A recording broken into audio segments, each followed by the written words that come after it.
The Life of God in the Soul of Man by Henry Scougal. Part 1. On Religion, the Natural and Divine Life, and the Exemplification of Divine Love in our Blessed Saviour.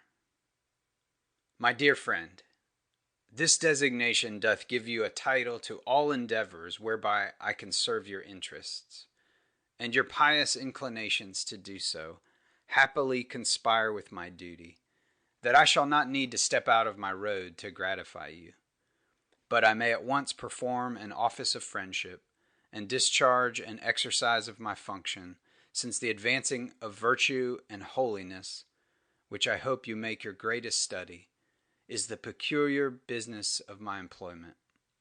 This, therefore, is the most popular instance wherein I can vent my affection, and express my gratitude towards you, and I shall not any longer delay the performance of the promise I made you to this purpose. For though I know you are provided with better helps of this nature than any I can offer you, nor are you like to meet with anything here which you knew not before, yet I am hopeful that what cometh from one whom you are pleased to honor with your friendship, and which is more particularly designed for your use, will be kindly accepted by you. And God's providence perhaps may so direct my thoughts that something or other may prove useful to you. Nor shall I doubt your pardon if for molding my discourse into the better frame I lay a low foundation, beginning with the nature and properties of religion, and all along give such way to my thoughts in the prosecution of the subject, as may bring me to say many things which were not necessary, did I only consider to whom I am writing. I cannot speak of religion, but I must lament that among so many pretenders to it, so few understand what it means. Some placing it in the understanding, in orthodox notions and opinions, and all the account they can give of their religion is that they are of this or the other persuasion, and have joined themselves to one of those many sects whereinto Christendom is most unhappily divided. Others place it in the outward man, in a constant course of external duties and a model of performances. If they live peaceably with their neighbors, keep a temperate diet, observe the returns of worship, frequenting the church or their closet, and sometimes extend their hands to the relief of the poor, they think they have sufficiently acquitted themselves. Others again put all religion in the affections, in rapturous hearts and ecstatic devotion, and all they aim at is to pray with passion, and think of heaven with pleasure, and to be affected with those kind and melting expressions wherewith they court their Saviour, till they persuade themselves they are mightily in love with him, and from thence assume a great confidence of their salvation, which they esteem the chief of Christian graces. Thus are these things, which have any resemblance of piety, and at the best are but means of obtaining it, or particular exercises of it, frequently mistaken for the whole of religion. Nay, sometimes wickedness and vice pretend to that name. I speak not now of those gross impieties wherewith the heathens were wont to worship their gods.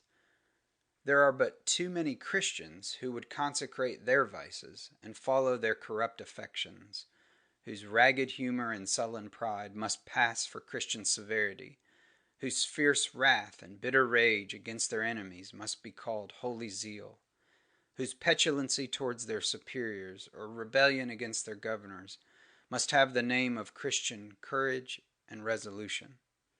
But certainly religion is quite another thing, and they who are acquainted with it will entertain far different thoughts, and disdain all those shadows and false imitations of it.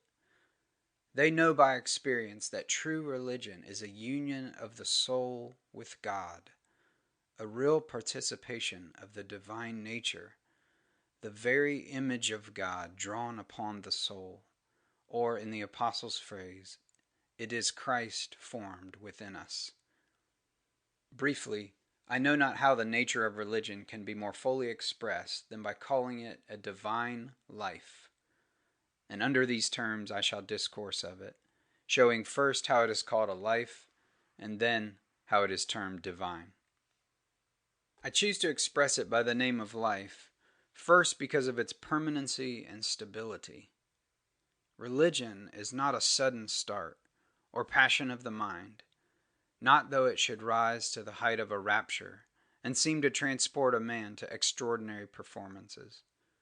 There are few but have convictions of the necessity of doing something for the salvation of their souls, which may push them forward some steps with a great deal of seeming haste, but anon they flag and give over. They were in a hot mood, but now they are cooled. They did shoot forth fresh and high, but are quickly withered, because they had no root in themselves. These sudden fits may be compared to the violent and convulsive motions of bodies newly beheaded, caused by the agitation of the animal spirits after the soul is departed, which, however violent and impetuous, can be of no long continuance, whereas the motions of holy souls are constant and regular, proceeding from a permanent and lively principle. It is true, this divine life continueth not always in that same strength and vigor, but many times suffers sad decays. And holy men find greater difficulty in resisting temptations, and less alacrity in the performance of their duties. Yet it is not quite extinguished, nor are they abandoned to the power of those corrupt affections which sway and overrule the rest of the world. Again, religion may be designed by the name of life, because it is an inward, free, and self-moving principle, and those who have made progress in it are not actuated only by external motives, driven merely by threatenings, nor bribed by promises, nor constrained by laws, but are powerfully inclined to that which is good, and delight in the performance of it. The love which a pious man bears to God and goodness is not so much by virtue of a command enjoining him so to do, as by a new nature instructing and prompting him to it. Nor doth he pay his devotions as an unavoidable tribute only to appease the divine justice, or quiet his clamorous conscience. But those religious exercises are the proper emanations of the divine life, the natural employments of the newborn soul. He prays and gives thanks and repents, not only because these things are commanded, but rather because he is sensible of his wants, and of the divine goodness, and of the folly and misery of a sinful life. His charity is not forced, nor his alms extorted from him. His love makes him willing to give, and though there were no outward obligation, his heart would devise liberal things. Injustice or intemperance and all other vices are as contrary to his temper and constitution as the basest actions are to the most generous spirit, and impudence and scurrility to those who are naturally modest. So that I may well say with St. John, whosoever is born of God doth not commit sin, for his seed remaineth in him, and he cannot sin, because he is born of God. Though holy and religious persons do much the law of God, and have a great regard unto it, yet it is not so much the sanction of the law, or its reasonableness and purity and goodness which do prevail with them. They account it excellent and desirable in itself, and that in keeping of it there is great reward. And that divine love wherewith they are actuated makes them become a law unto themselves. Who shall prescribe a law to those that love? Love's a more powerful law which doth them move. In a word, what our blessed Saviour said of himself is in some measure applicable to his followers, that it is their meat and drink to do their Father's will.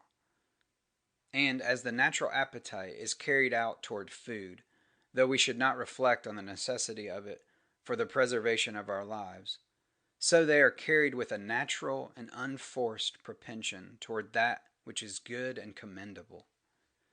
It is true, external motives are many times of great use to excite and stir up this inward principle, especially in its infancy and weakness, when it is often so languid that the man himself can scarce discern it, hardly being able to move one step forward but when he is pushed by his hopes or his fears, by the pressure of an affliction or the sense of a mercy, by the authority of the law or the persuasion of others.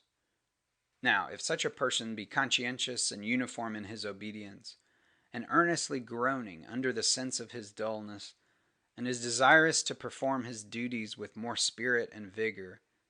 These are the first motions of the divine life, which, though it be faint and weak, will surely be cherished by the influences of heaven, and grow unto greater maturity. But he who is utterly destitute of this inward principle, and doth not aspire to it, but contents himself with those performances whereunto he is prompted by education or custom, by the fear of hell or carnal notions of heaven, can no more be accounted a religious person than a puppet can be called a man. This forced and artificial religion is commonly heavy and languid, like the motion of a weight forced upward. It is cold and spiritless, like the uneasy compliance of a wife married against her will, who carries it dutifully toward the husband whom she does not love, out of some sense of virtue and honor.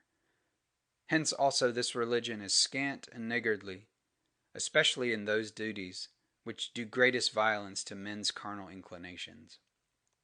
And those slavish spirits will be sure to do no more than is absolutely required. It is a law that compels them, and they will be loath to go beyond what it stints them to. Nay, they will ever be putting such glosses on it as may leave themselves the greatest liberty. Whereas the spirit of true religion is frank and liberal, far from such peevish and narrow reckoning, and he who hath given himself entirely unto God will never think he doth too much for him. By this time I hope it doth appear that religion is with a great deal of reason termed a life, or vital principle, and that it is very necessary to distinguish betwixt it and that obedience which is constrained and depends upon external causes. I come next to give an account why I designed it by the name of divine life, and so it may be called, not only in regard of its fountain and original, having God for its author, and being wrought in the souls of men by the power of his Holy Spirit, but also in regard of its nature, religion being a resemblance of the divine perfections, the image of the Almighty shining in the soul of man. Nay, it is a real participation of his nature. It is a beam of the eternal light, a drop of that infinite ocean of goodness. And they who are endowed with it may be said to have God dwelling in their souls, and Christ formed within them. Before I descend to a more particular consideration of that divine life wherein true religion doth consist, it will perhaps be fit to speak a little of that natural or animal life which prevails in those who are strangers to the other. And by this I understand nothing else but our inclination and propension towards those things which are pleasing and acceptable to nature, or self-love issuing forth and spreading itself into as many branches as men have several appetites and inclinations.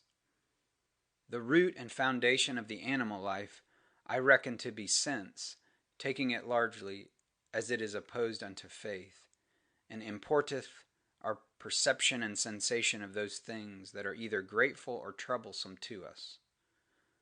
Now these animal affections, considered in themselves, and as they are implanted in us by nature, are not vicious or blamable.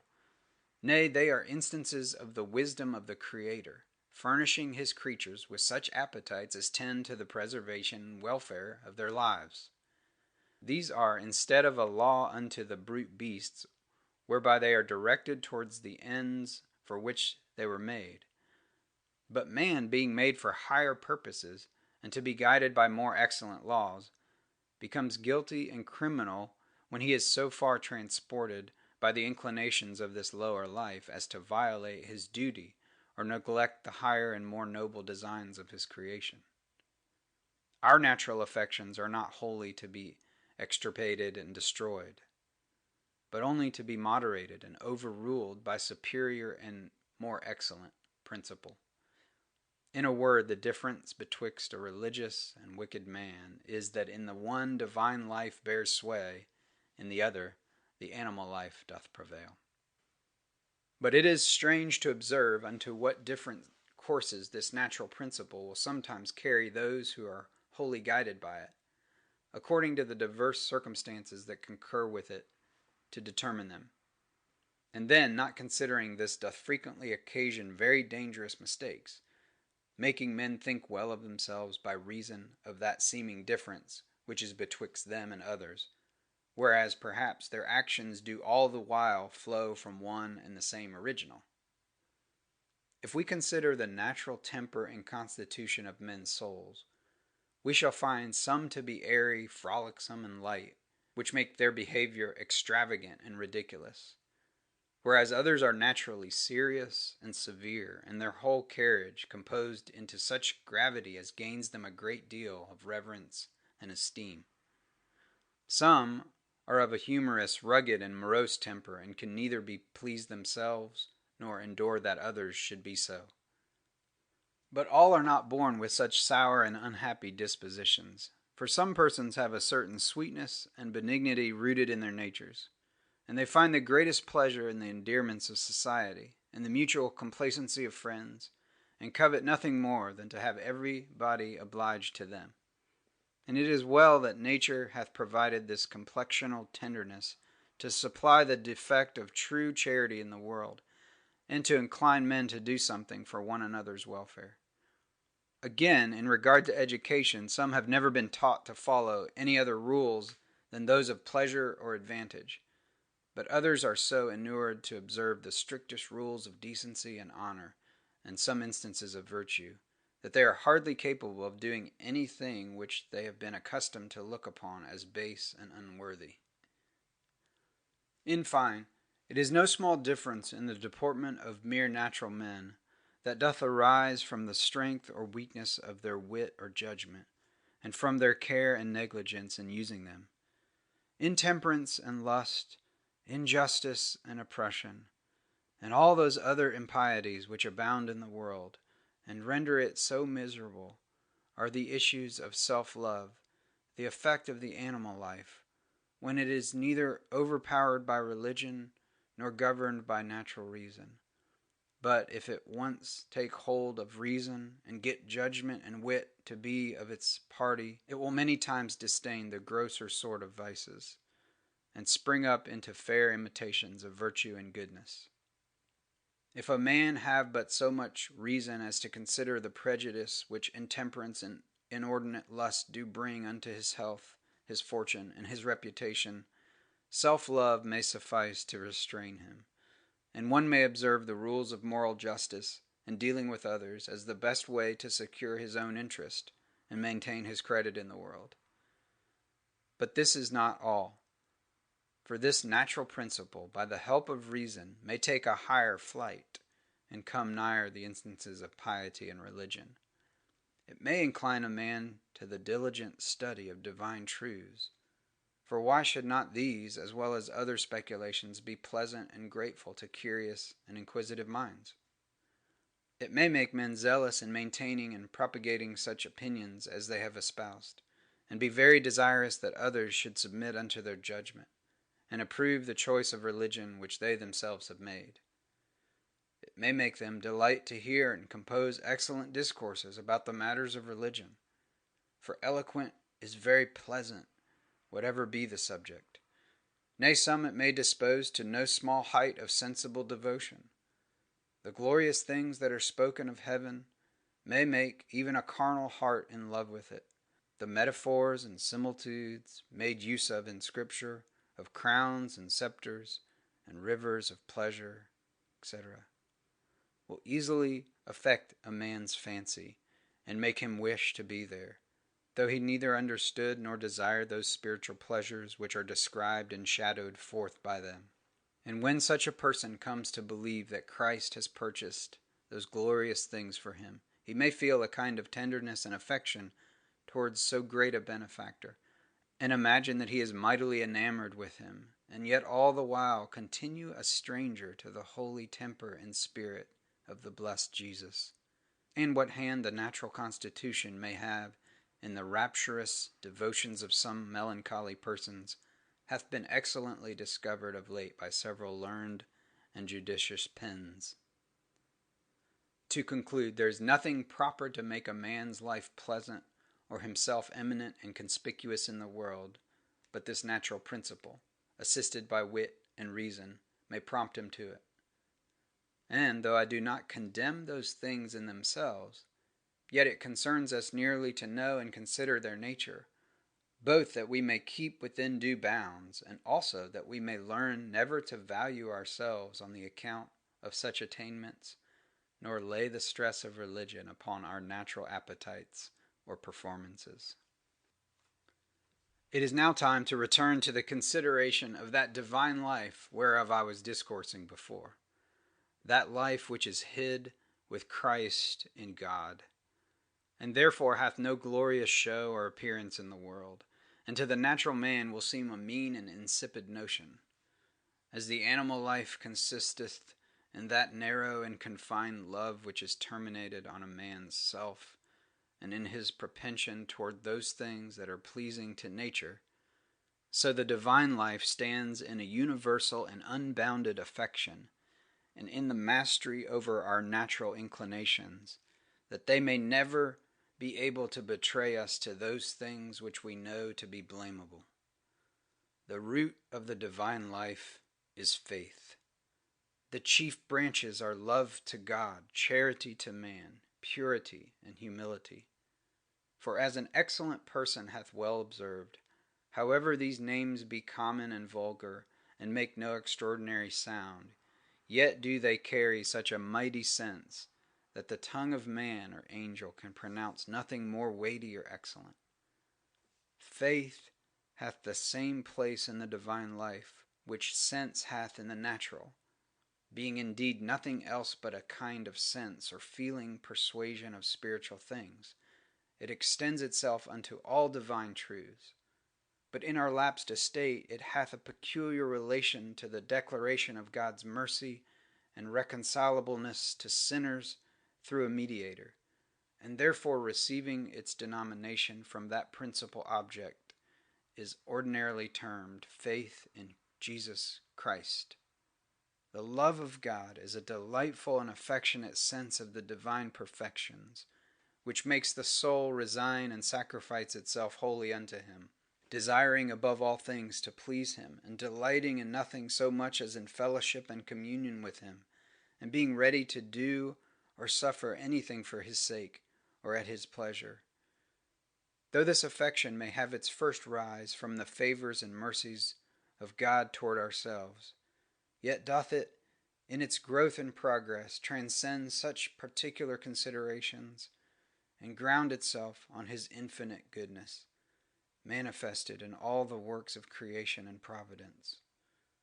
A soul thus possessed with divine love must needs be enlarged toward all mankind in a sincere and unbounded affection, because of the relation they have to God, being his creatures, and having something of his image stamped upon them.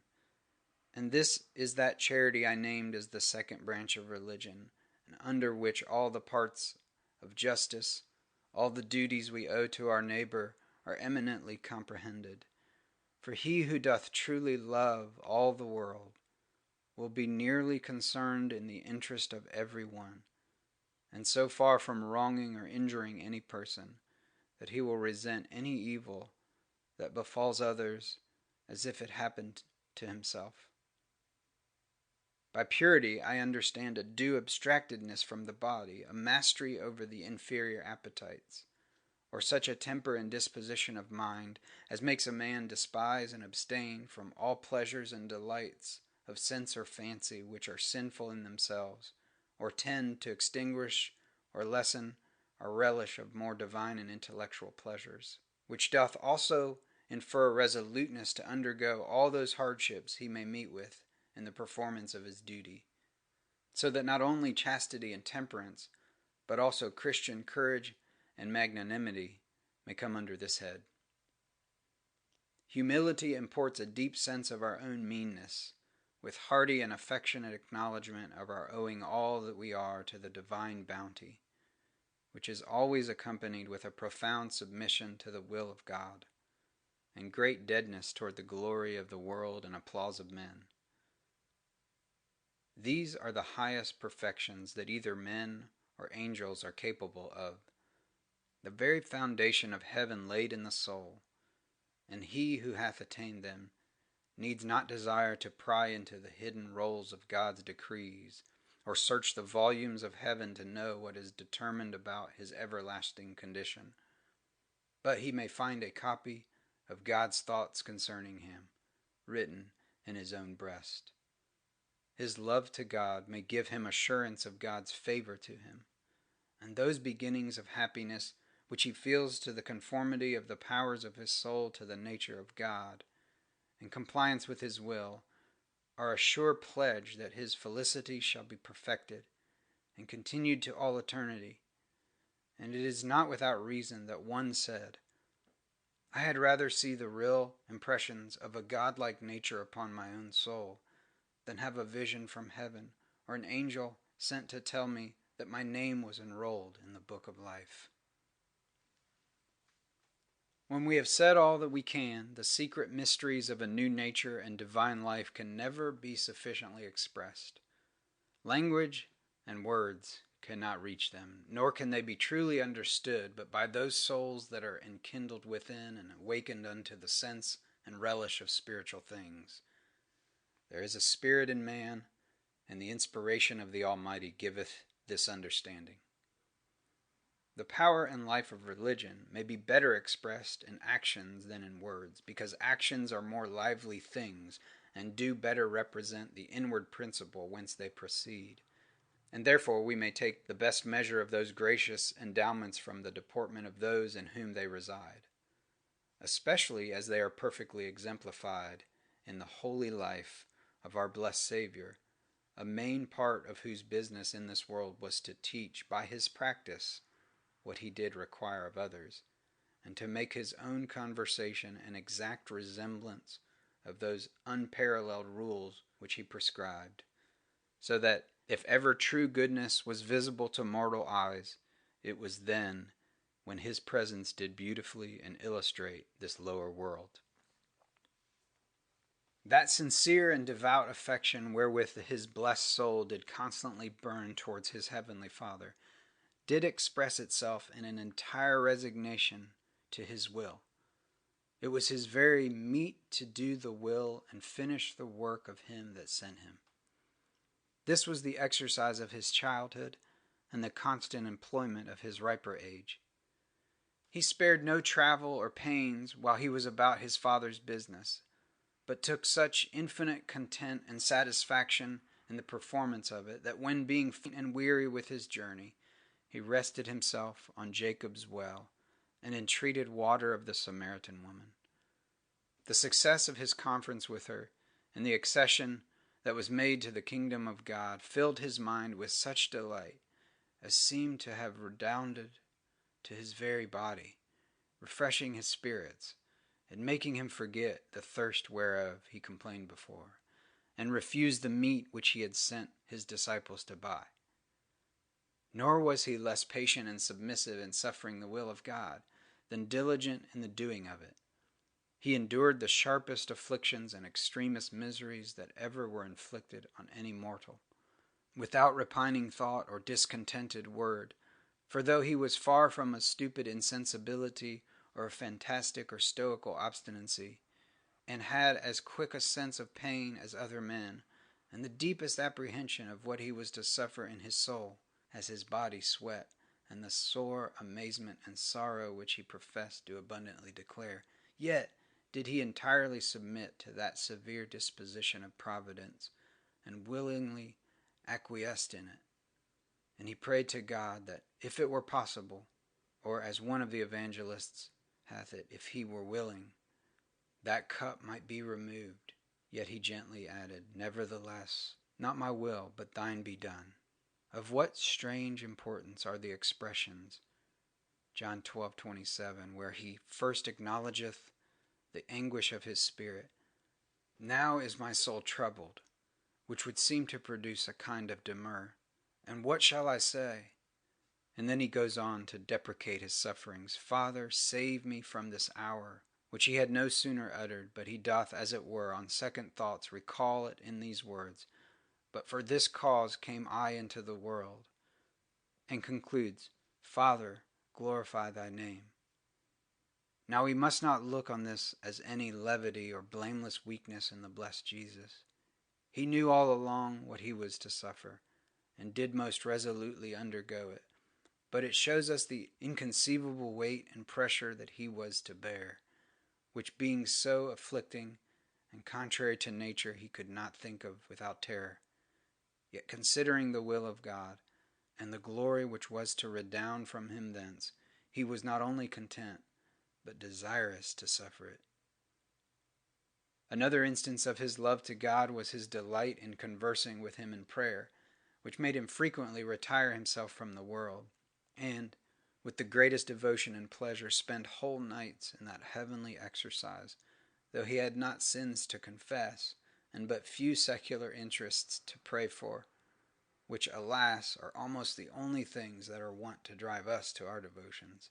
Nay, we may say his whole life was a kind of prayer, a constant course of communion with God.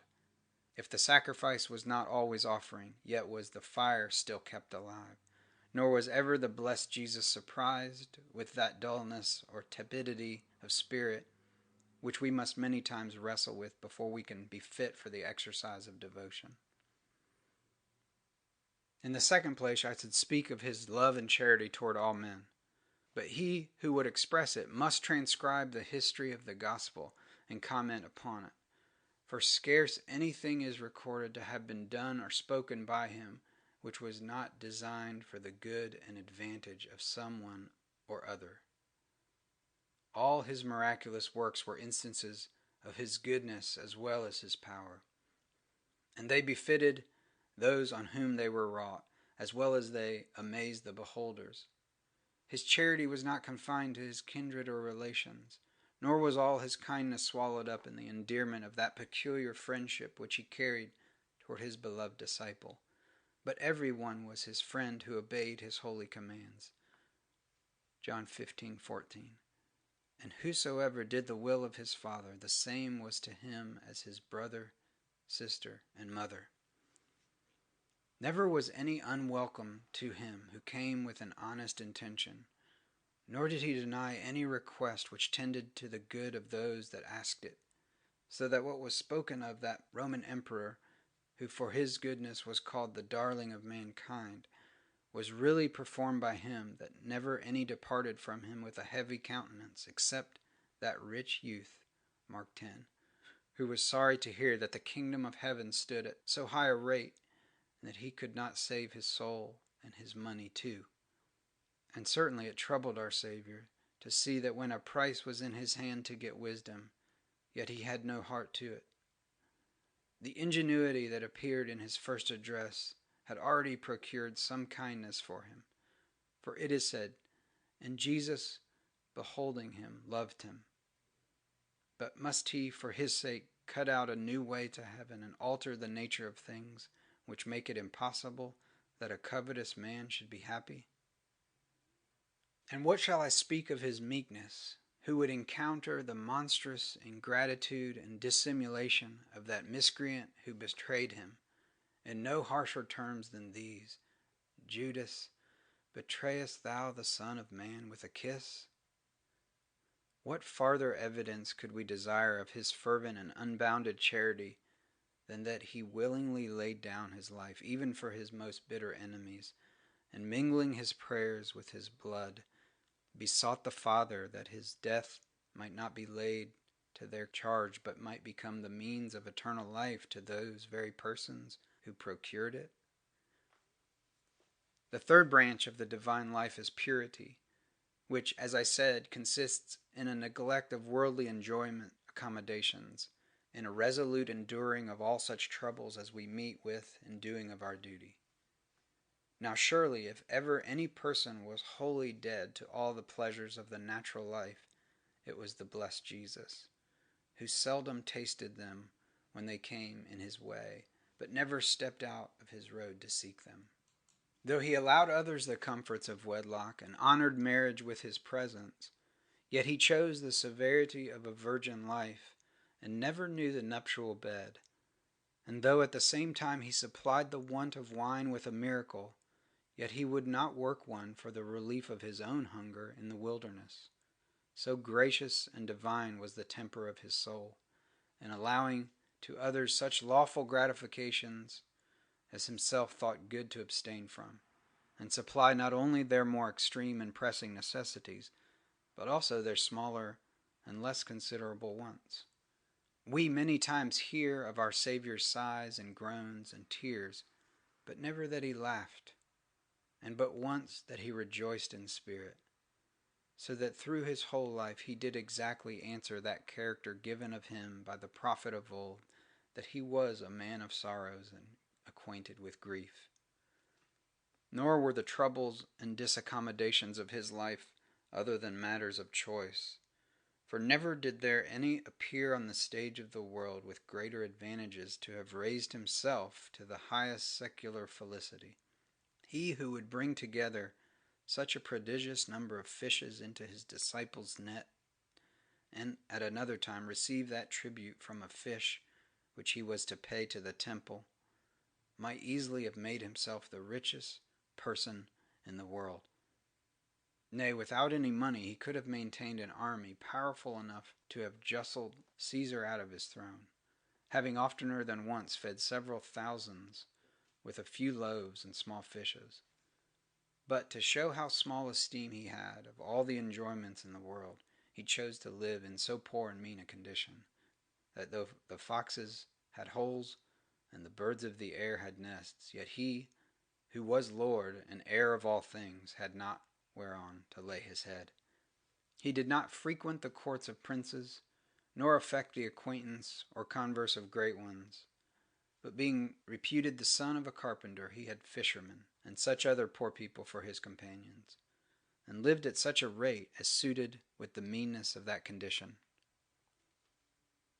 And thus I am brought unawares to speak of his humility, the last branch of the divine life, wherein he was a most eminent pattern to us, that we might learn of him to be meek and lowly in heart.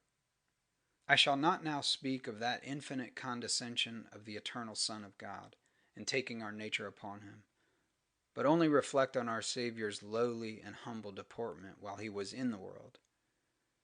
He had none of those sins and imperfections which may justly humble the best of men, but he was so entirely swallowed up with a deep sense of the infinite perfections of God that he appeared as nothing in his own eyes, I mean, so far as he was a creature. He considered those eminent perfections which shined in his blessed soul not as his own, but the gifts of God, and therefore assumed nothing to himself for them, but with the profoundest humility renounced all pretenses to them. Hence did he refuse that ordinary compellation of good master, when addressed to his human nature by one who it seems was ignorant of his divinity. Why callest thou me good? There is none good but God only. As if he had said, the goodness of any creature, and such only thou takest me to be, is not worthy to be named or taken notice of. It is God alone who is originally and essentially good. He never made use of his miraculous power for vanity or ostentation. He would not gratify the curiosity of the Jews with a sign from heaven, some prodigious appearance in the air, nor would he follow the advice of his countrymen and kindred, who would have all his great works performed in the eyes of the world, for gaining him the greater fame. But when his charity had prompted him to the relief of the miserable, his humility made him many times enjoin the concealment of the miracle. And when the glory of God, and the design for which he came into the world, required the publication of them, he ascribeth the honor of all to his Father, telling them that of himself he was able to do nothing. I cannot insist on all the instances of humility in his deportment towards men, his withdrawing himself when they would have made him a king, his subjection not only to his blessed mother, but to her husband during his younger years, and his submission to all the indignities and affronts which his rude and malicious enemies did put upon him. The history of his holy life, recorded by those who convene with him, is full of such passages as these, and indeed the serious and attentive study of it is the best way to get right measures of humility and all the other parts of religion which I have been endeavoring to describe. But now, that I may lessen your trouble of reading a long letter by making some pauses in it, let me here subjoin a prayer that might be proper when one who had formerly entertained some false notions of religion begins to discover what it is. A prayer. Infinite and eternal majesty, author and fountain of being and blessedness, how little do we poor sinful creatures know of thee, or the way to serve and please thee. We talk of religion and pretend unto it, but alas, how few are there that know and consider what it means. How easily do we mistake the affections of our nature and issues of self-love for those divine graces which alone can render us acceptable in thy sight. It may justly grieve me to consider that I should have wandered so long and contented myself so often with vain shadows and false images of piety and religion. Yet I cannot but acknowledge and adore thy goodness, who has been pleased in some measure to open mine eyes and let me see what it is at which I ought to aim.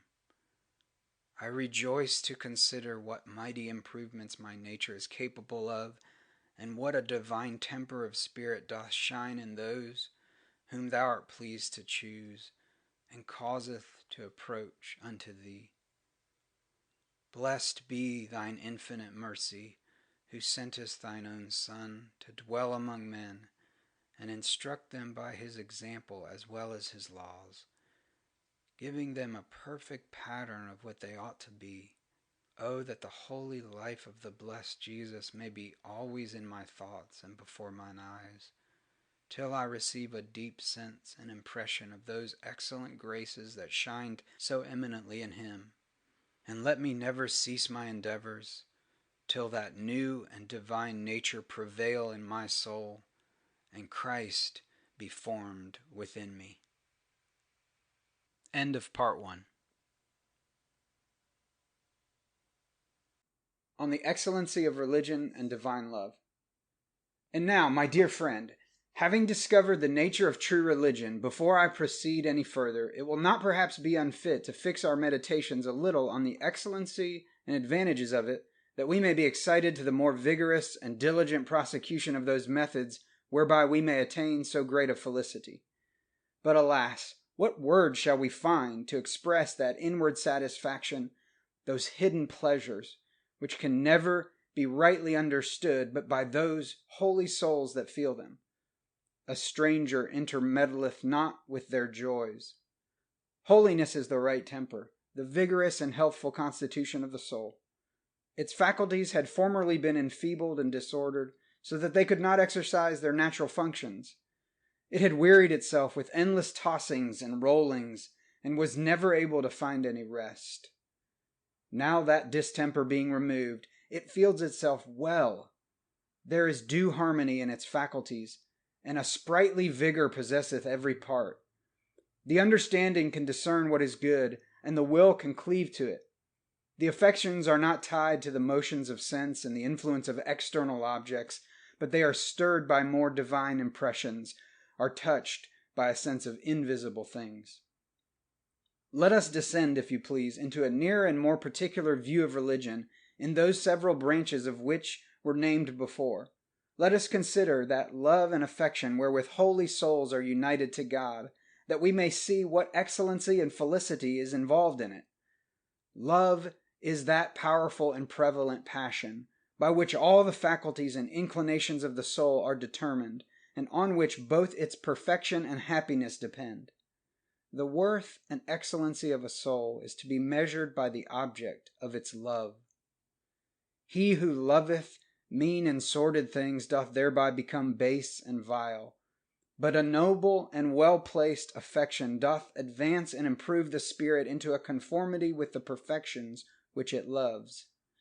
The images of these do frequently present themselves unto the mind, and by a secret force and energy insinuate into the very constitution of the soul, and mold and fashion it unto their own likeness.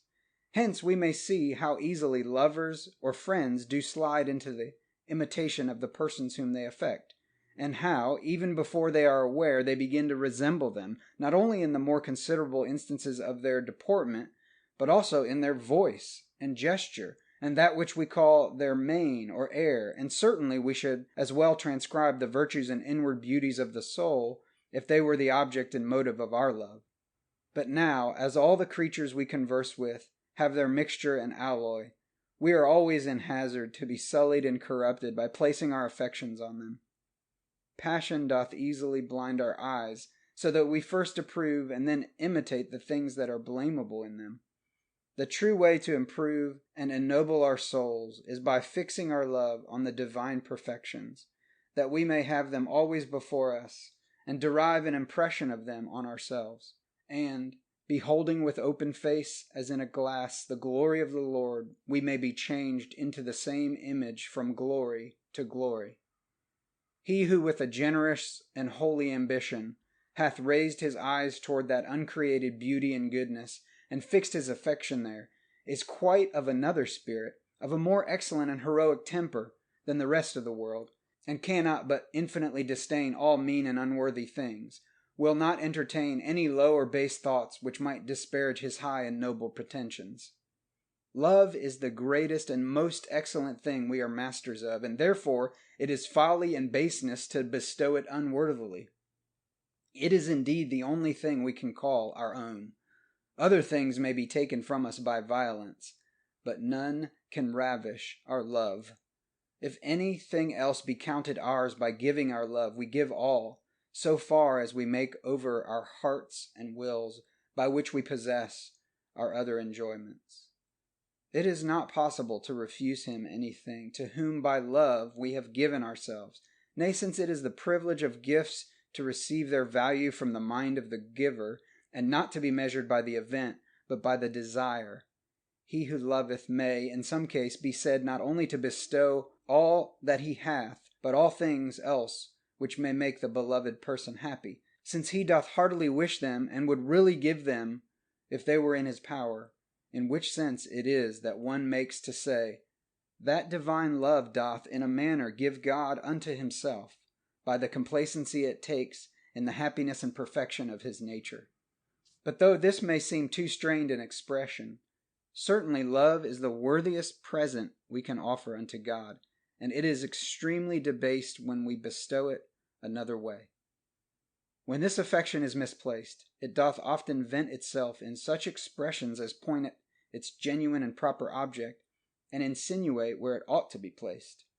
The flattering and blasphemous terms of adoration, wherein men do sometimes express their passion, are the language of that affection which was made and designed for God. As he who is accustomed to speak to some great person doth perhaps unawares accost another with those titles he was wont to give him. But certainly that passion which accounteth its object a deity ought to be bestowed on him who really is so. Those unlimited submissions which would debase the soul if directed to any other will exalt and ennoble it when placed here. Those chains and cords of love are infinitely more glorious than liberty itself. This slavery is more noble than all the empires in the world. Again, as divine love doth advance and elevate the soul, so it is that alone which can make it happy. The highest and most ravishing pleasures, the most solid and substantial delights that human nature is capable of, are those which arise from the endearments of a well-placed and successful affection. That which embitters love and makes it ordinarily a very troublesome and hurtful passion is the placing it on those who have not worth enough to deserve it, or affection and gratitude to requite it, or whose absence may deprive us of the pleasure of their converse, or their miseries occasion our trouble. To all these evils are they exposed, whose chief and supreme affection is placed on creatures like themselves, but the love of God delivers us from them all. First, I say love must needs be miserable and full of trouble and disquietude when there is not worth and excellency enough in the object to answer the vastness of its capacity.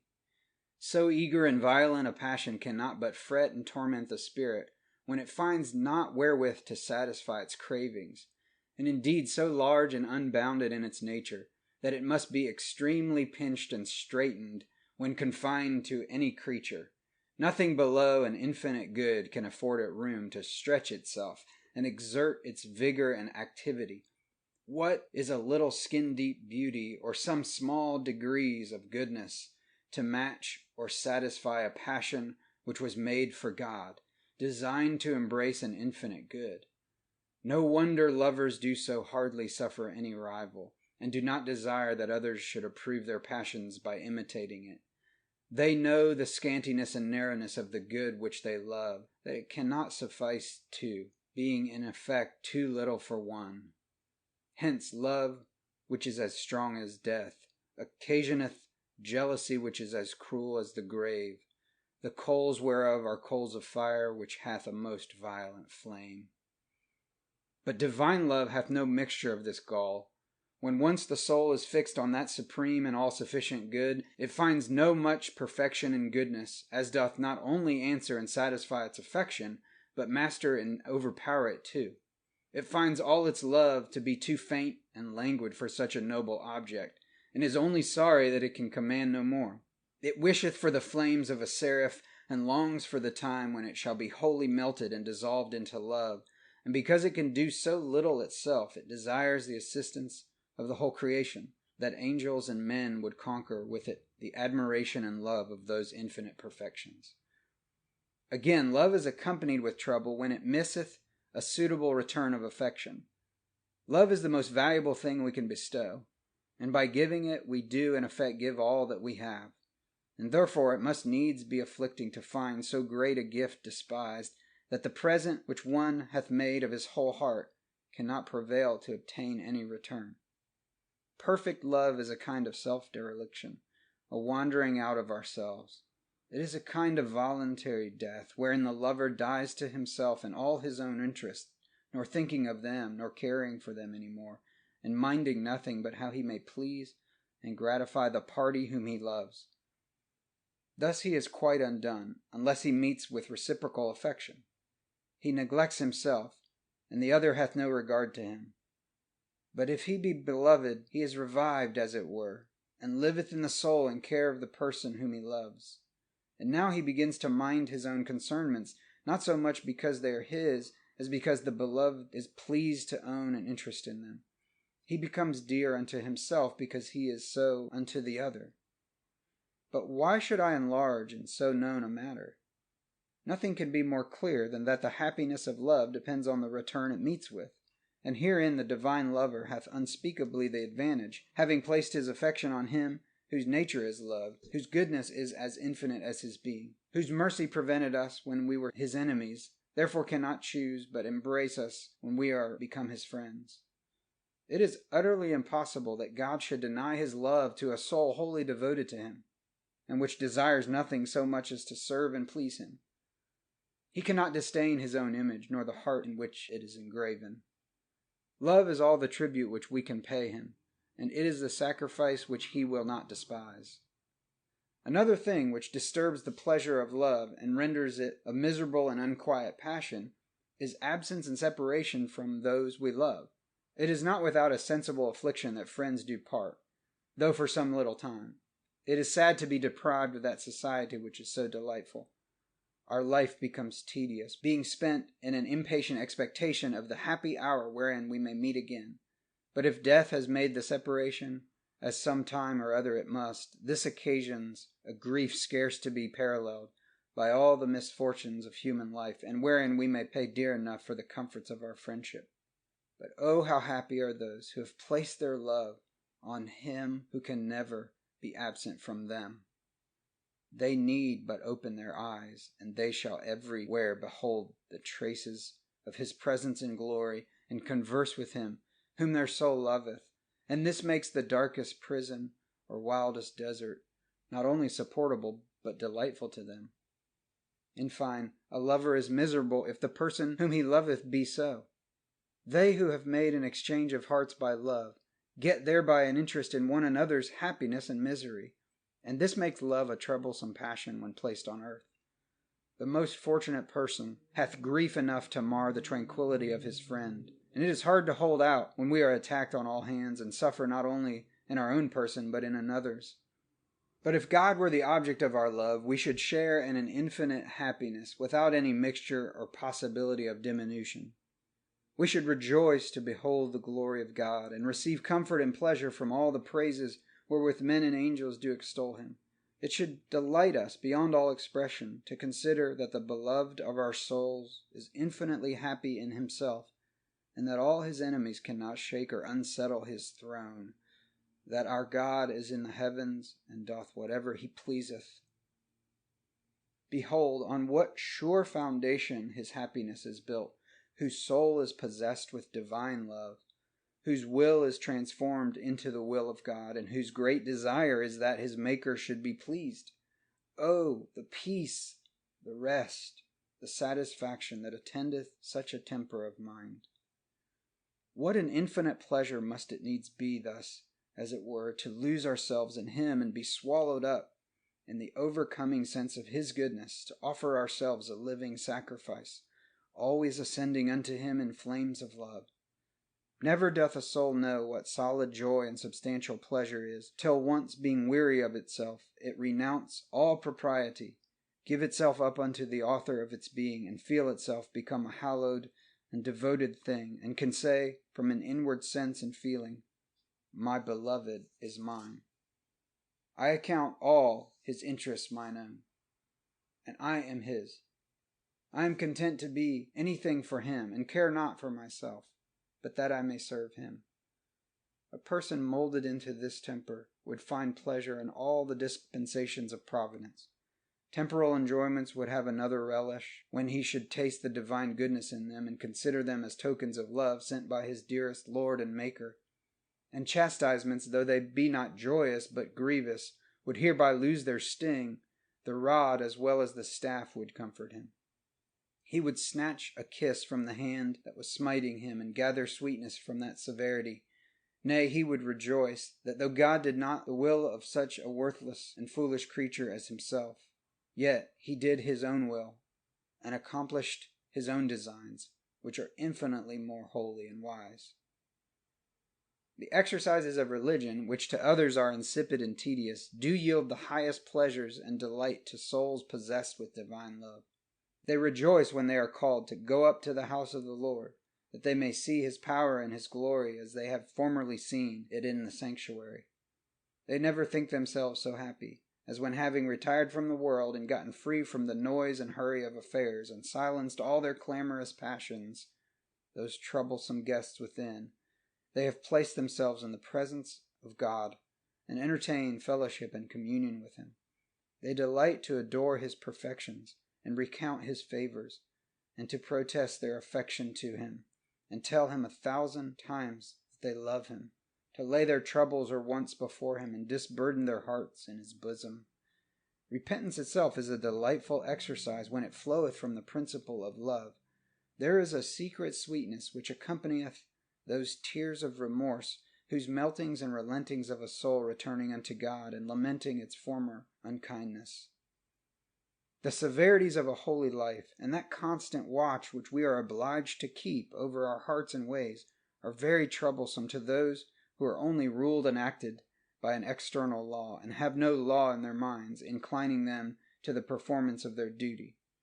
But where divine love possesseth the soul, it stands as sentinel to keep out everything that may offend the beloved, and doth disdainfully repulse those temptations which assault it. It complieth cheerfully, not only with explicit commands, but with the most secret notices of the beloved's pleasure, and is ingenious in discovering what will be most grateful and acceptable unto him. It makes mortification and self-denial change their harsh and dreadful names, and become easy, sweet, and delightful things. But I find this part of my letter swell bigger than I designed. Indeed, who would not be tempted to dwell on so pleasant a theme? I shall endeavor to compensate it by brevity in the other points. The next branch of the divine life is a universal charity and love. The excellency of this grace will be easily acknowledged, for what can be more noble and generous than a heart enlarged to embrace the whole world, whose wishes and designs are leveled at the good and welfare of the universe, which considereth every man's interest as its own?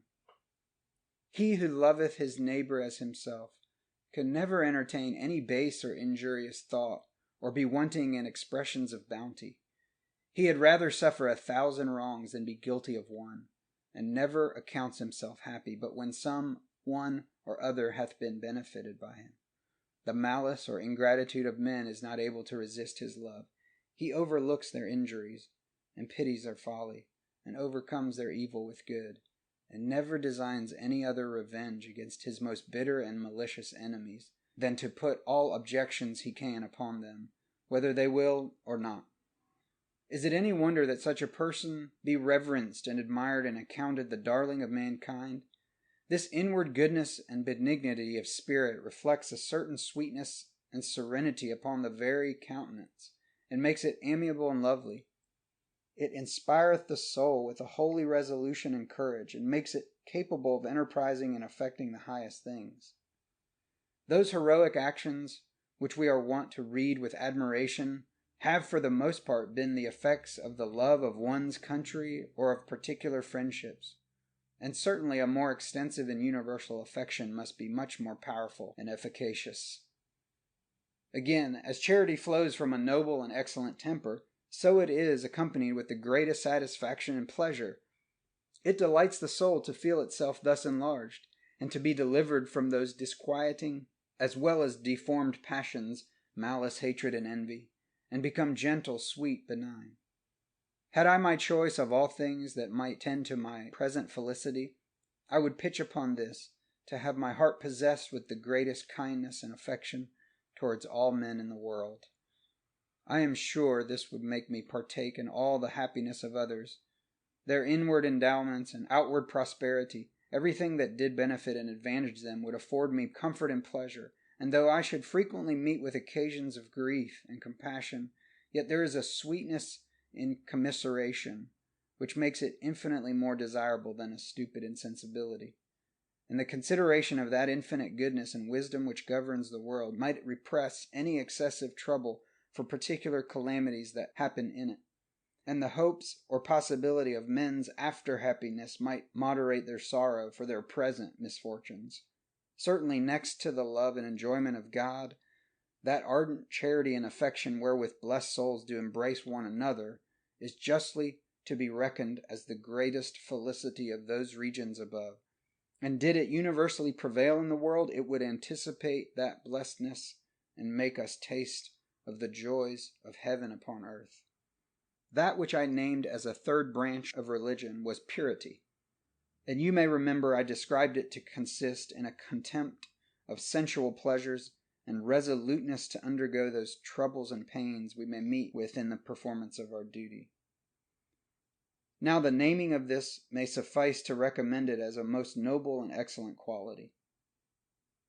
There is no slavery so base as that whereby a man becomes a drudge to his own lusts, nor any victory so glorious as that which is obtained over them.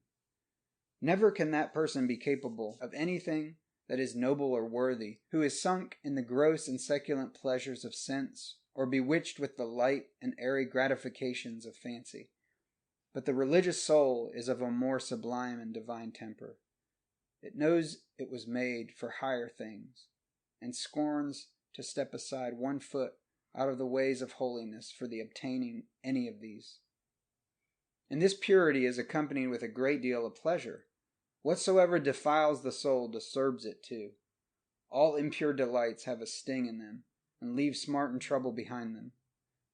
Excess and intemperance and all inordinate lusts are so much enemies to the health of the body and the interest of this present life, that a little consideration might oblige any rational man to forbear them on that very score. And if the religious person go higher, and do not only abstain from noxious pleasures, but neglect those that are innocent, This is not to be looked upon as any violent and uneasy restraint, but as the effect of better choice, that their minds are taken up in the pursuit of more sublime and refined delights, so that they cannot be concerned in these. Any person that is engaged in a violent and passionate affection will easily forget his ordinary gratifications, will be little curious about his diet, or his bodily ease, or the divertisements he was wonted to delight in. No wonder, then, if souls overpowered with divine love despise inferior pleasures, and be almost ready to grudge the body its necessary attendance for the common accommodations of life, judging all these impertinent to their main happiness, those higher enjoyments they are pursuing. As for the hardships they may meet with, they rejoice in them as opportunities to exercise and testify their affection. And since they are able to do so little for God, they are glad of the honor to suffer for him. The last branch of religion is humility. And however to vulgar and carnal eyes this may appear an abject, base, and despicable quality, yet really the soul of man is not capable of a higher and more noble endowment. It is a silly ignorance that begets pride, but humility arises from a nearer acquaintance with excellent things, which keeps men from doting on trifles or admiring themselves because of some petty attainments. Noble and well-educated souls have no such high opinion of riches, beauty, strength, and other such like advantages as to value themselves for them or despise those that want them.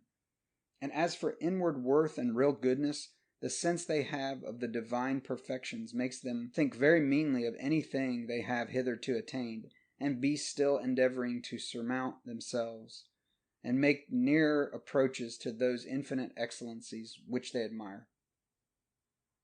I know not what thoughts people may have of humility, but I see almost every person pretending to it, and shunning such expressions and actions as may make them be accounted arrogant and presumptuous, so that those who are most desirous of praise will be loath to commend themselves. What are those compliments and modes of civility, so frequent in our ordinary converse, but so many protestations of the esteem of others, and the low thoughts we have of ourselves? And must not that humility be a noble and excellent endowment, when the very shadows of it are accounted so necessary a part of good breeding? Again, this grace is accompanied with a great deal of happiness and tranquillity. The proud and arrogant person is a trouble to all that converse with him, but most of all unto himself. Everything is enough to vex him, but scarce anything sufficient to content and please him. He is ready to quarrel with anything that falls out, as if he himself were such a considerable person, that God Almighty should do everything to gratify him, and all the creatures of heaven and earth should wait upon him, and obey his will. The leaves of high trees do shake with every blast of wind, and every breath, every evil word will disquiet and torment an arrogant man. But the humble person hath the advantage when he is despised, that none can think more meanly of him than he doth of himself, and therefore he is not troubled at the matter, but can easily bear those reproaches which wound the other to the soul. And withal, as he is less affected with injuries, so indeed he is less obnoxious unto them.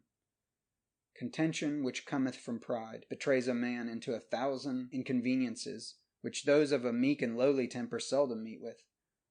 True and genuine humility begetteth both a veneration and love among all wise and discerning persons, while pride defeateth its own design, and deprives a man of that honor which makes him pretend to. But as the chief exercises of humility are those which relate unto Almighty God, so these are accompanied with the greatest satisfaction and sweetness.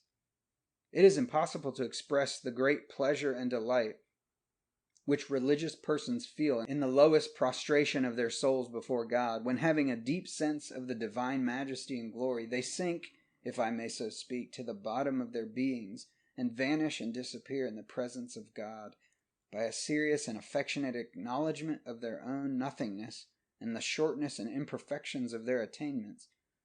When they understand the full sense and emphasis of the psalmist's exclamation, "Lord, what is man?" and can utter it with the same affection. Never did any haughty and ambitious person receive the praises and applauses of men with so much pleasure as the humble and religious do renounce them. Not unto us, O Lord, not unto us, but unto thy name give glory. for thy mercy and for thy truth's sake.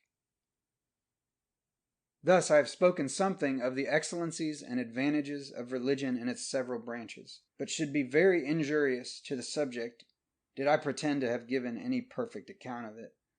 Let us acquaint ourselves with it, and experience will teach us more than all that ever hath been spoken or written concerning it. But if we may suppose the soul to be already awakened unto some longing desires after so great a blessedness, it will be good to give them vent, and suffer them to issue forth in some such aspirations as these. A prayer. Good God, what a mighty felicity is this to which we are called! How graciously hast thou joined our duty and happiness together, and prescribed that for our work, the performance whereof is a great reward. And shall such silly worms be advanced to so great a height? Wilt thou allow us to raise our eyes to thee? Wilt thou admit and accept our affection? Shall we receive the impression of thy divine excellencies by beholding and admiring them, and partake of thy infinite blessedness and glory by loving thee and rejoicing in thee? Oh, the happiness of those souls that have broken the fetters of self-love and disentangled their affection from every narrow and particular good, whose understandings are enlightened by thy Holy Spirit, and their wills enlarged to the extent of thine, who love thee above all things, and all mankind for thy sake. I am persuaded, O God, I am persuaded that I can never be happy till my carnal and corrupt affections be mortified, and the pride and vanity of my spirit be subdued, until I come seriously to despise the world, and think nothing of myself. But oh, when shall it once be? Oh, when wilt thou come unto me, and satisfy my soul with thy likeness, making me holy as thou art holy, even in all manner of conversation? Hast thou given me a prospect of so great a felicity, and wilt thou not bring me unto it? Hast thou excited these desires in my soul, and wilt thou not also satisfy them? Oh, teach me to do thy will, for thou art my God. Thy Spirit is good. Lead me unto the land of uprightness. Quicken me, O Lord, for thy name's sake, and perfect that which concerneth me. Thy mercy, O Lord, endureth forever. Forsake not the works of thine own hands. End of part 2. On the difficulties and duties of the Christian life. I have hitherto considered wherein true religion doth consist, and how desirable a thing it is. But when one sees how infinitely distant the common temper and frame of men is from it, he may perhaps be ready to despond and give over, and think it utterly impossible to be attained. He may sit down in sadness, and bemoan himself, and say in the anguish and bitterness of his spirit, "They are happy indeed whose souls are awakened unto the divine life, who are thus renewed in the spirit of their minds. But alas, I am quite of another constitution, and am not able to effect so mighty a change.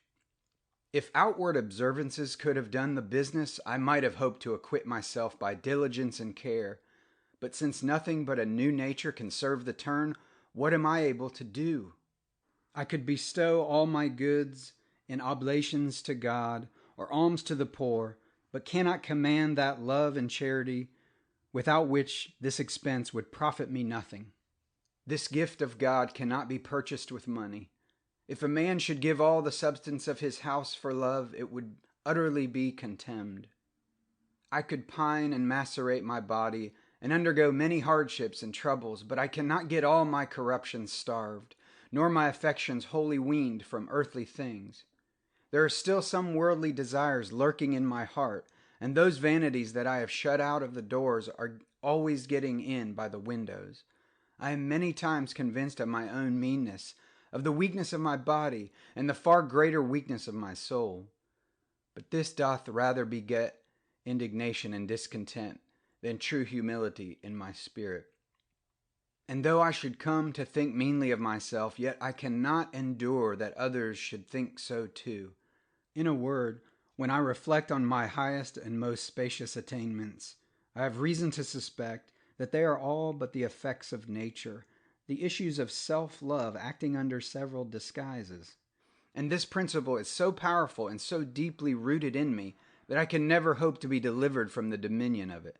I may toss and turn as a door on the hinges, but can never get clear off, or be quite unhinged of self, which is still the center of all my motions, so that all the advantage I can draw from the discovery of religion is but to see at a huge distance the felicity which I am not able to reach, like a man in a shipwreck who discerns the land and envies the happiness of those who are there, but thinks it impossible for himself to get ashore. These, I say, or such like desponding thoughts, may arise in the minds of those persons who begin to conceive somewhat more of the nature and excellency of religion than before.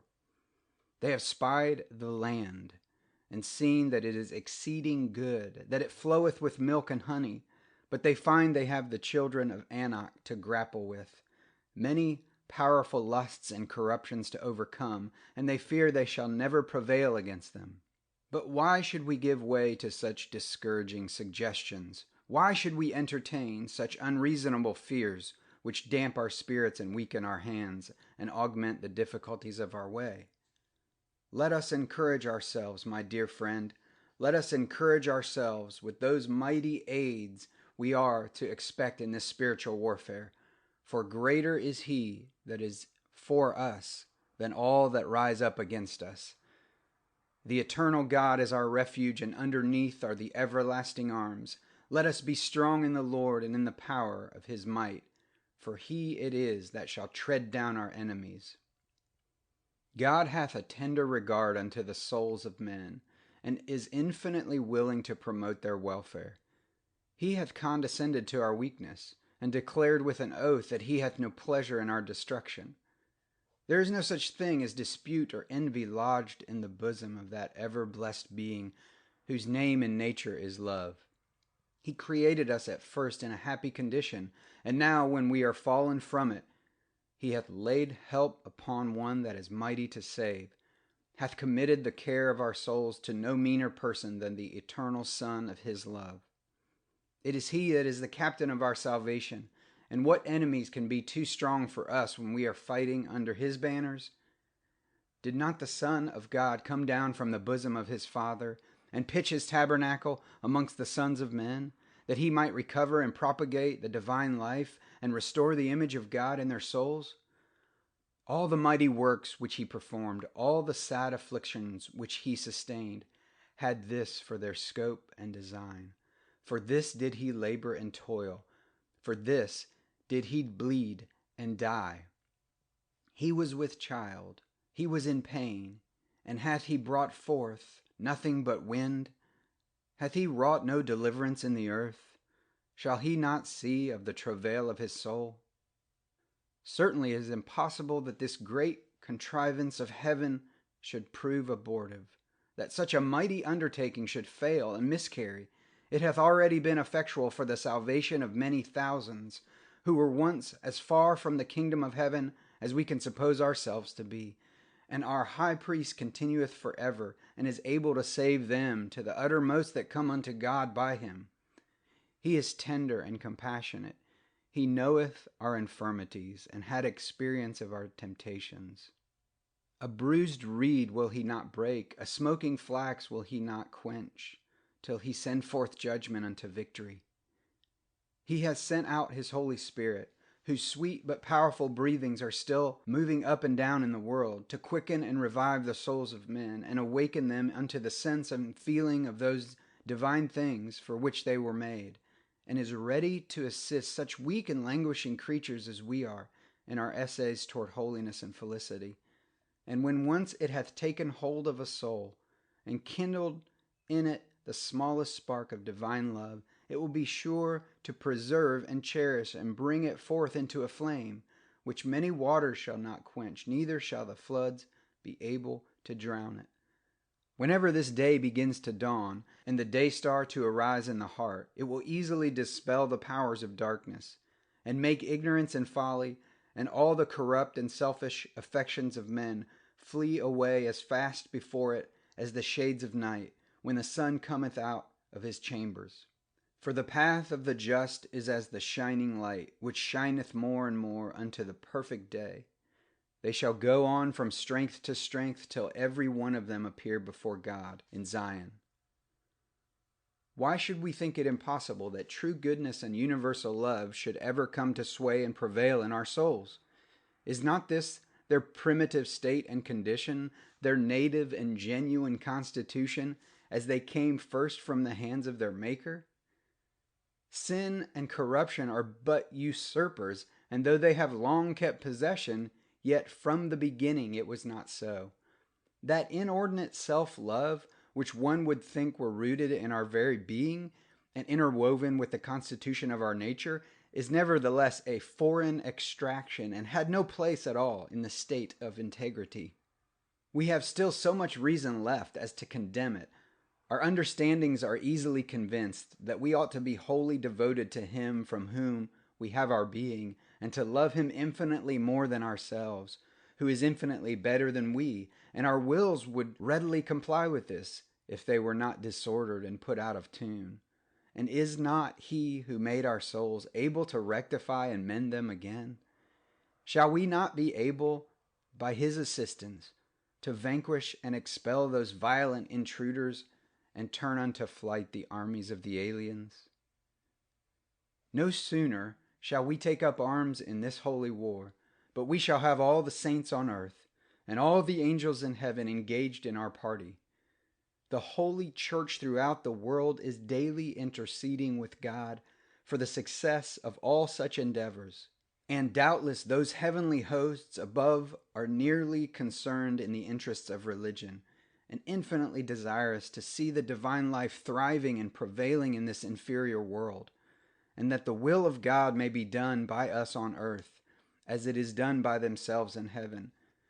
And may we not then encourage ourselves, as the prophet did his servant, when he showed him the horses and chariots of fire? Fear not, for they that be with us are more than they that be against us.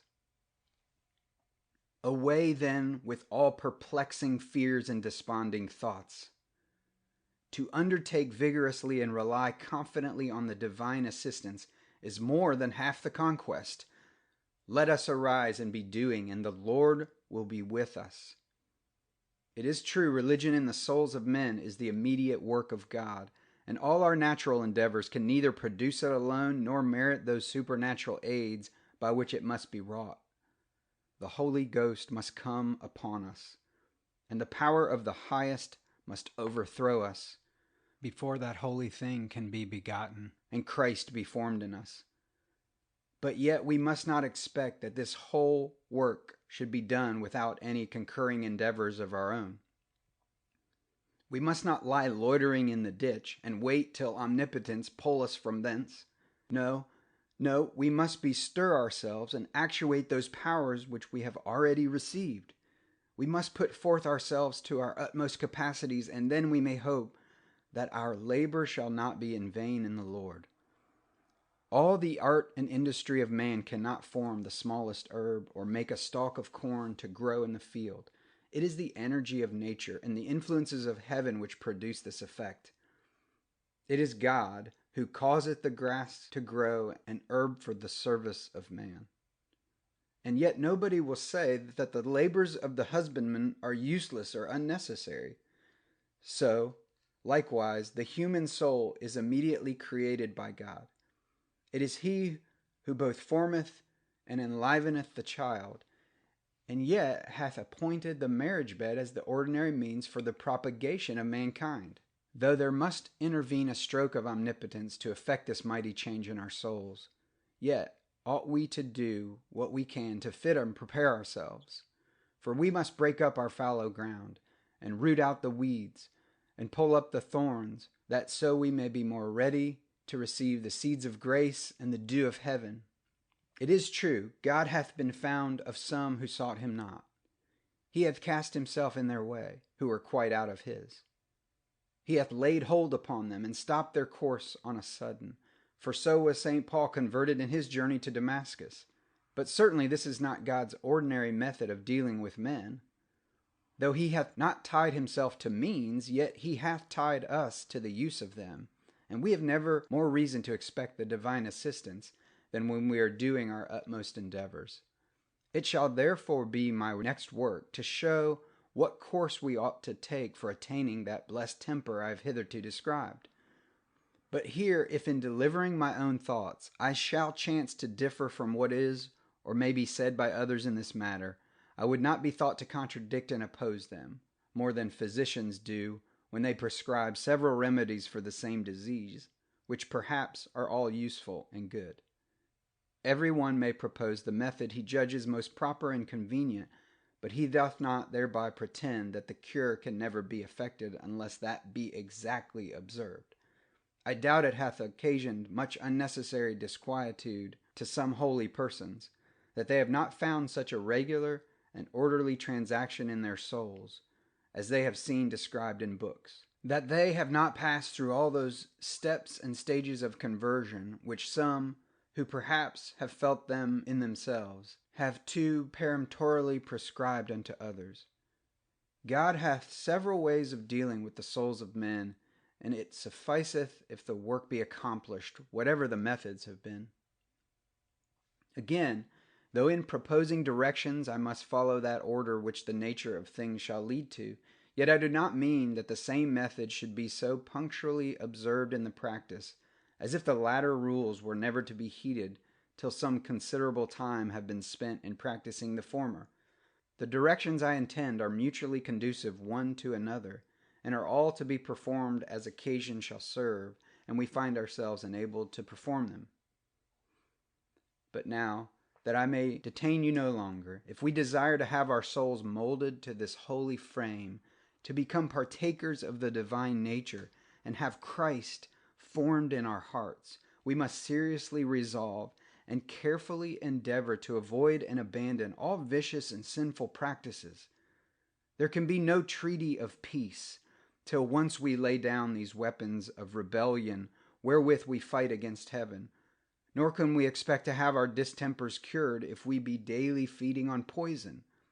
Every willful sin gives a mortal wound to the soul and puts it at a greater distance from God and goodness. And we can never hope to have our hearts purified from corrupt affections unless we cleanse our hands from vicious actions. Now, in this case, we cannot excuse ourselves by the pretense of impossibility, for sure our outward man is some way in our power. We have some command of our feet and hands and tongue, nay, and of our thoughts and fancies too, at least so far as to divert them from impure and sinful objects, and to turn our mind another way. And we find this power and authority much strengthened and advanced, if we were careful to manage and exercise it. In the meanwhile, I acknowledge our corruptions are so strong and our temptations so many, that it will require a great deal of steadfastness and resolution, of watchfulness and care, to preserve ourselves even in this degree of innocence and purity. And first, let us inform ourselves well what those sins are from which we ought to abstain. And here we must not take our measures from the maxims of the world or the practices of those whom in charity we account good men. Most people have very light apprehensions of these things, and are not sensible of any fault, unless it be gross and flagitious, and scarce reckon any so great as that which they call preciseness. And those who are more serious do many times allow themselves too great latitude and freedom. Alas, how much pride and vanity and passion and honor, how much weakness and folly and sin doth every day show itself in their converse and behavior. It may be they are humbled for it, and striving against it, and are daily gaining some ground. But then the progress is so small, and their failings so many, that we have need to choose a more exact pattern. Every one of us must answer for himself, and the practices of others will never warrant and secure us. It is the highest folly to regulate our actions by any other standard than that by which we must be judged. If ever we would cleanse our way, it must be by taking heed thereto according to the word of God. And that word which is quick and powerful and sharper than any two-edged sword, piercing even to the dividing asunder of soul and spirit, and of the joints and marrow, and is a discerner of the thoughts and intents of the heart, will certainly discover many things to be sinful and hideous, which pass for very innocent in the eyes of the world. Let us therefore imitate the psalmist, who saith, "Concerning the works of men, by the words of thy lips, I have kept myself from the paths of the destroyer." Let us acquaint ourselves with the strict and holy laws of our religion. Let us consider the discourses of our blessed Savior, especially that divine Sermon on the Mount, and the writings of his holy apostles, where an ingenious and unbiased mind may clearly discern those limits and bounds by which our actions ought to be confined. And let us never look upon any sin as light and inconsiderable, but be fully persuaded that the smallest is infinitely heinous in the sight of God, and prejudicial to the souls of men, and that if we had the right sense of things, we should be as deeply affected with the least irregularities as now we are with the highest crimes. But now, amongst those things which we discover to be sinful, there will be some unto which, through the disposition of our nature, or long custom, or the endearments of pleasure, we are so much wedded, that it will be like cutting off the right hand or pulling out the right eye to abandon them. But must we therefore sit down and wait till all difficulties be over and every temptation be gone? This were to imitate the fool and the poet, who stood the whole day at the riverside till all the water should run by. We must not indulge our inclinations as we do little children till they grow weary of the thing they are unwilling to let go. We must not continue our sinful practices in hopes that the divine grace will one day overpower our spirits and make us hate them for their own deformity. Let us suppose that we are utterly destitute of any supernatural principle, and want that taste by which we should discern and abhor perverse things. Yet sure we are capable of some considerations which may be of force to persuade us to this reformation of our lives. If the inward deformity and heinous nature of sin cannot affect us, at least we may be frightened by those dreadful consequences that attend it.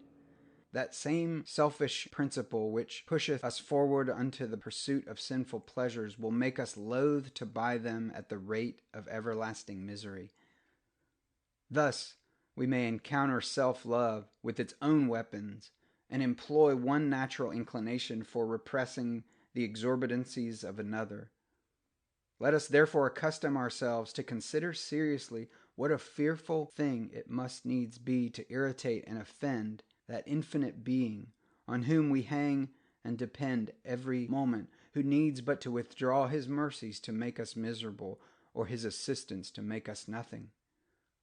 Let us frequently remember the shortness and uncertainty of our lives, and how that after we have taken a few more turns in the world, and conversed a little longer amongst men, we must all go down unto the dark and silent grave, and carry nothing along with us but anguish and regret for all our sinful enjoyments. And then think what horror must needs seize the guilty soul to find itself naked, and all alone before the severe and impartial judge of the world, to render an exact account not only of its more important and considerable transactions, but of every word that the tongue hath uttered, and the swiftest and most secret thought that ever passed through the mind. Let us sometimes represent unto ourselves the terrors of that dreadful day, when the foundation of the earth shall be shaken, and the heaven shall pass away with a great noise, and the elements shall melt with fervent heat, and the present frame of nature be dissolved, and our eyes shall see the blessed Jesus, who came once into the world in all humility to visit us, to purchase pardon for us, and beseech us to accept of it, now appearing in the majesty of his glory, and descending from heaven in a flaming fire, to take vengeance on those that have despised his mercy, and persisted in rebellion against him. When all the hidden things of darkness shall be brought to light, and the counsels of the heart shall be made manifest, when those secret impurities and subtle frauds whereof the world did never suspect us shall be exposed and laid open to public view, and many thousand actions which we never dreamed to be sinful, or else had altogether forgotten, shall be charged home upon our consciences with such evident convictions of guilt that we shall never be able to deny nor excuse them. Then shall all the angels in heaven and all the saints that ever lived on the earth approve that dreadful sentence which shall be passed on wicked men, and those who perhaps did love and esteem them when they lived in the world shall look upon them with indignation and abhorrence, and never make one request for their deliverance. Let us consider the eternal punishment of damned souls, which are shadowed forth in Scripture by metaphors taken from those things that are most terrible and grievous in the world, and yet all do not suffice to convey into our minds any full apprehensions of them. When we have joined together the importance of all these expressions and added unto them whatever our fancy can conceive of misery and torment, we must still remember that all this comes infinitely short of the truth and reality of the thing. It is true, this is a sad and melancholy subject. There is anguish and horror in the consideration of it, but sure it must be infinitely more dreadful to endure it. And such thoughts as these may be very useful to fright us from the courses that would lead us thither.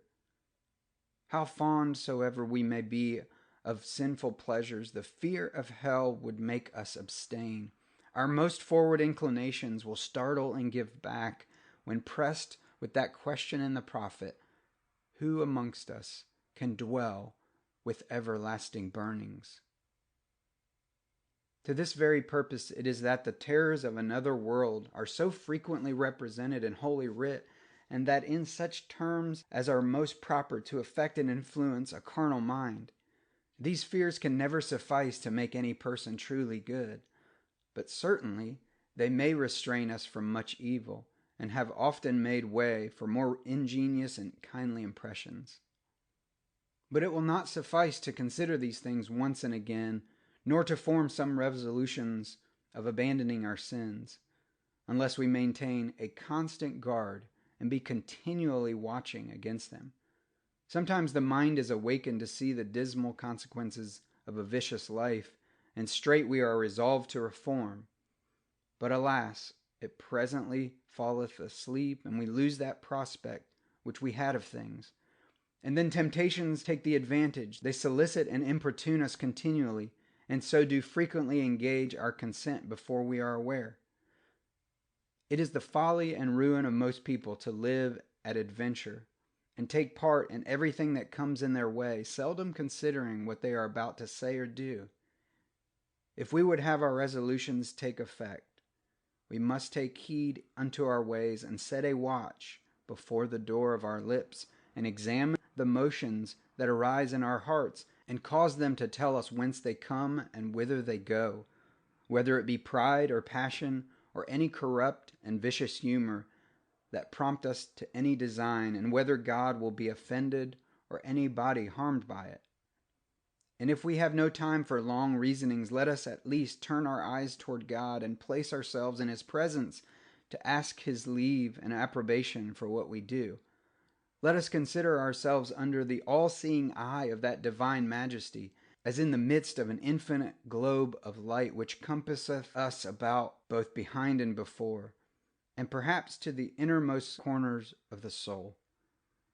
The sense and remembrance of the divine presence is the most ready and effectual means both to discover what is unlawful and to restrain us from it. There are some things a person could make a shift to palliate or defend, and yet he dares not look Almighty God in the face and adventure upon them. If we look unto Him, we shall be lightened. If we set Him always before us, He will guide us by His eye and instruct us in the way wherein we ought to walk.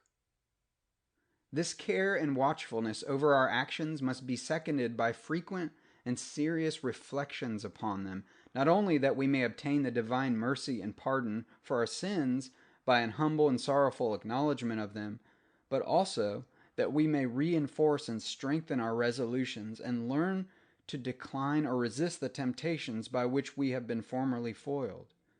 It is an advice worthy of a Christian, though it did first drop from a heathen pen, that before we betake ourselves to rest, we renew and examine all the passages of the day, that we may have the comfort of what we have done aright, and may redress what we find to have been done amiss, and make the shipwrecks of one day be as marks to direct our course to another. This may be called the very art of virtuous living, and would contribute wonderfully to advance our reformation and preserve our innocence. But withal, we must nor forget to implore the divine assistance, especially against those sins that do most easily beset us. And though it be supposed that our hearts are not yet molded into that spiritual frame which should render our devotions acceptable, yet methinks such considerations as have been proposed to deter us from sin may also stir us up to some natural seriousness, and make our prayers against it as earnest, at least, as they are wont to be against other calamities. And I doubt not but God, who heareth the cry of the ravens, will have some regard even to such petitions as proceed from those natural passions which himself hath implanted in us. Besides, that those prayers against sin will be powerful engagements on ourselves to excite us to watchfulness and care, and common ingenuity will make us ashamed to relapse into those faults which we have lately bewailed before God, and against which we have begged his assistance. Thus are we to make the first essay for recovering the divine life, by restraining the natural inclinations, that they break not out into sinful practices.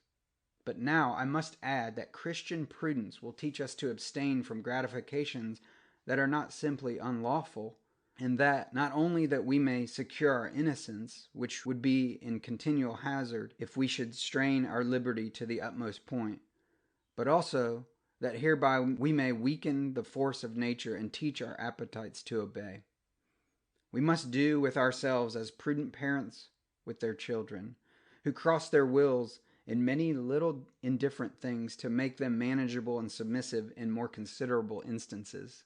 He who would mortify the pride and vanity of his spirit should stop his ears to the most deserved praises, and sometimes forbear his just vindication from the censures and aspersions of others, especially if they reflect only upon his prudence and conduct, and not on his virtue and innocence.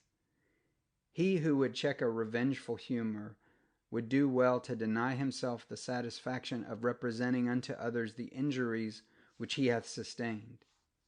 And if we would so take heed to our ways, that we sin not with our tongue, we must accustom ourselves much to solitude and silence, and sometimes with the psalmist, hold our peace even from good, till once we have gotten some command over that unruly member. Thus, I say, we may bind up our natural inclinations, and make our appetites more moderate in their cravings, by accustoming them to frequent refusals, but it is not enough to have them under violence and restraint. Our next essay must be to wean our affections from created things and all the delights and entertainments of the lower life, which sink and depress the souls of men and retard their motions towards God and heaven. And this we must do by possessing our minds with a deep persuasion of the vanity and emptiness of worldly enjoyments. This is an ordinary theme, and every body can make declamations upon it. But alas, how few understand or believe what they say! These notions float in our brains and come sliding off our tongues, but we have no deep impression of them on our spirits. We feel not the truth which we pretend to believe. We can tell that all the glory and splendor, all the pleasures and enjoyments of the world are vanity and nothing, and yet these nothings take up all our thoughts and engross all our affections. They stifle the better inclinations of our soul and inveigle us into many a sin. It may be in a sober mood we give them the slight and resolve to be no longer deluded with them, but those thoughts seldom outlive the next temptation. The vanities which we have shut out at the doors get in at a postern. There are still some pretensions, some hopes that flatter us, and after we have been frustrated 1,000 times, we must be continually repeating the experiment. The least difference of circumstance is enough to delude us and make us expect that satisfaction in one thing which we have missed in another. But could we once get clearly off and come to a serious and real contempt of worldly things, this were a very considerable advancement in our way. The soul of man is of a vigorous and active nature, and hath in it a raging and unextinguishable thirst, an immaterial kind of fire, always catching at some object or other, in conjunction wherewith it thinks to be happy. And were it once rent from the world, and all the bewitching enjoyments under the sun, it would quickly search after some higher and more excellent object, to satisfy its ardent and importunate cravings, and being no longer dazzled with glittering vanities, would fix on that supreme and all-sufficient good, where it would discover such beauty and sweetness as would charm and overpower all its affections. The love of the world and the love of God are like the scales of a balance. As the one falleth, the other doth rise. When our natural inclinations prosper, and the creature is exalted in our soul, religion is faint and doth languish. But when earthly objects wither away and lose their beauty, and the soul begins to cool and flag in its prosecution of them, then the seeds of grace take root, and the divine life begins to flourish and prevail.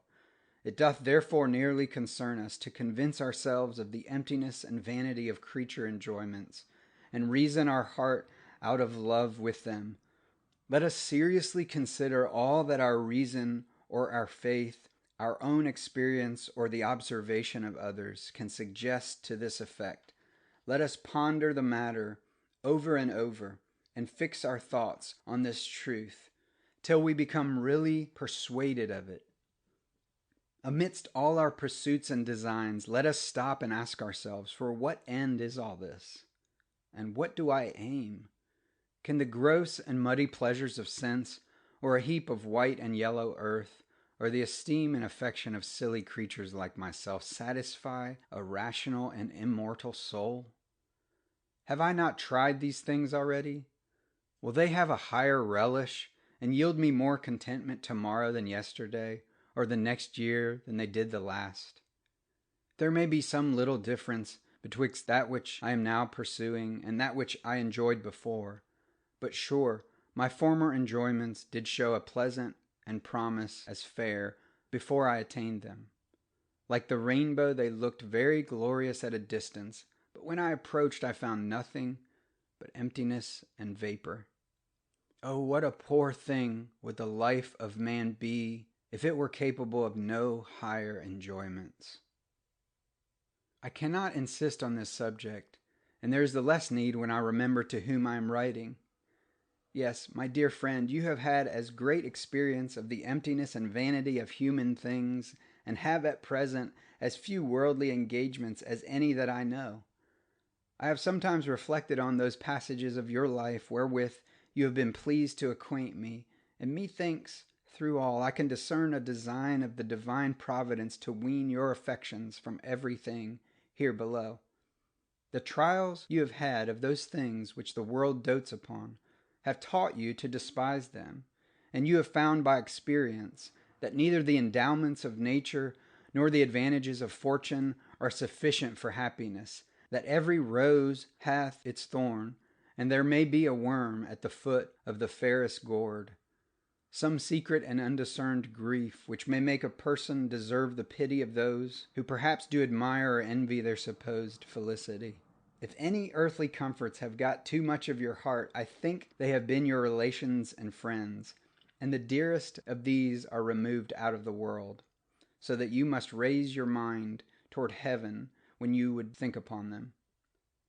Thus God hath provided that your heart may be loosened from the world, and that he may not have any rival in your affection, which I have always observed to be so large and unbounded, so noble and disinterested, that no inferior object can answer or deserve it.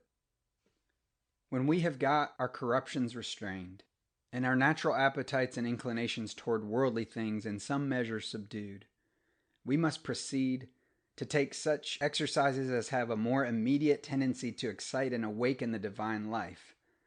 And first, let us endeavor conscientiously to perform those duties which religion doth require, and whereunto it would incline us if it did prevail in our souls. If we cannot get our inward disposition presently charged, let us study at least to regulate our outward deportment.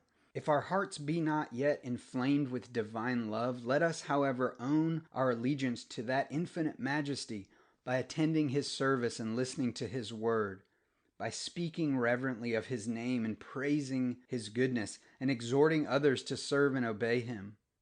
If we want that charity and those bowels of compassion which we ought to have towards our neighbors, yet must we not omit any occasion of doing them good. If our hearts be haughty and proud, we must nevertheless study a modest and humble deportment. These external performances are of little value in themselves, yet they may help us forward to better things. The apostle indeed telleth us that bodily exercise profiteth little, but he seems not to affirm that it is altogether useless. It is always good to be doing what we can, for then God is wont to pity our weakness and assist our feeble endeavors.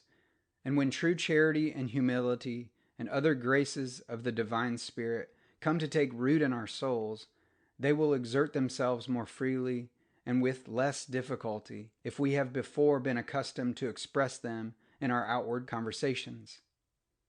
Nor need we fear the imputation of hypocrisy, though our actions do thus somewhat outrun our affections, seeing they do still proceed from a sense of our duty, and our design is not to appear better than we are, but that we may really become so.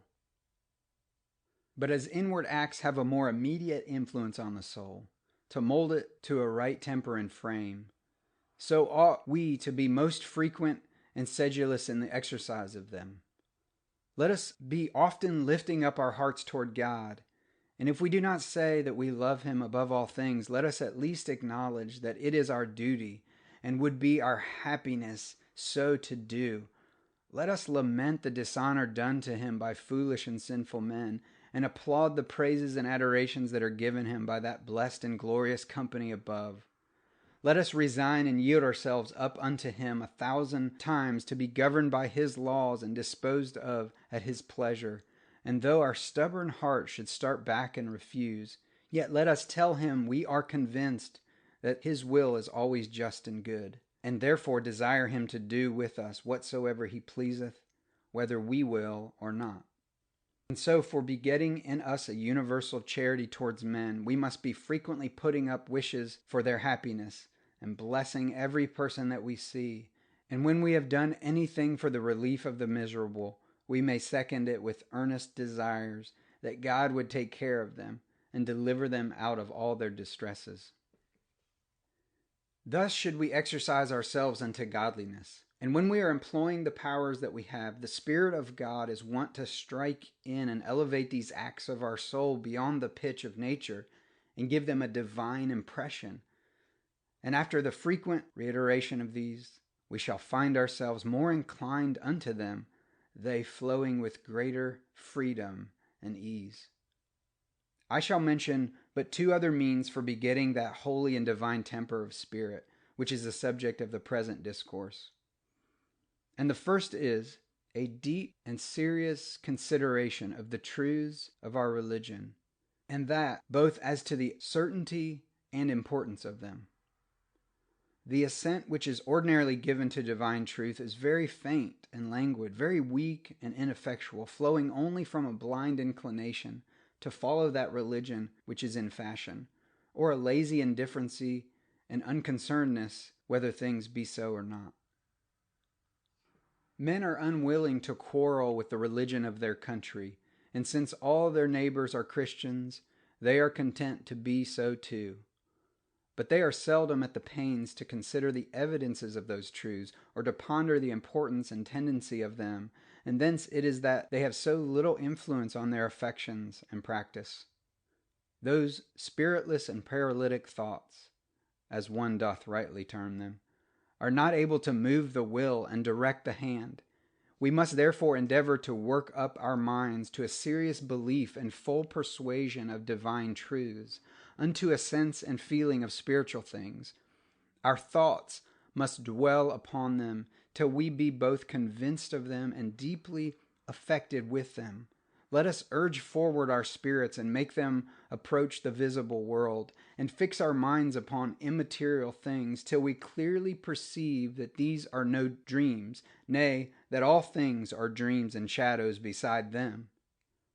When we look about us and behold the beauty and magnificence of this godly frame, the order and harmony of the whole creation, let our thoughts from thence take their flight towards the omnipotent wisdom and goodness which did at first produce, and doth still establish and uphold the same.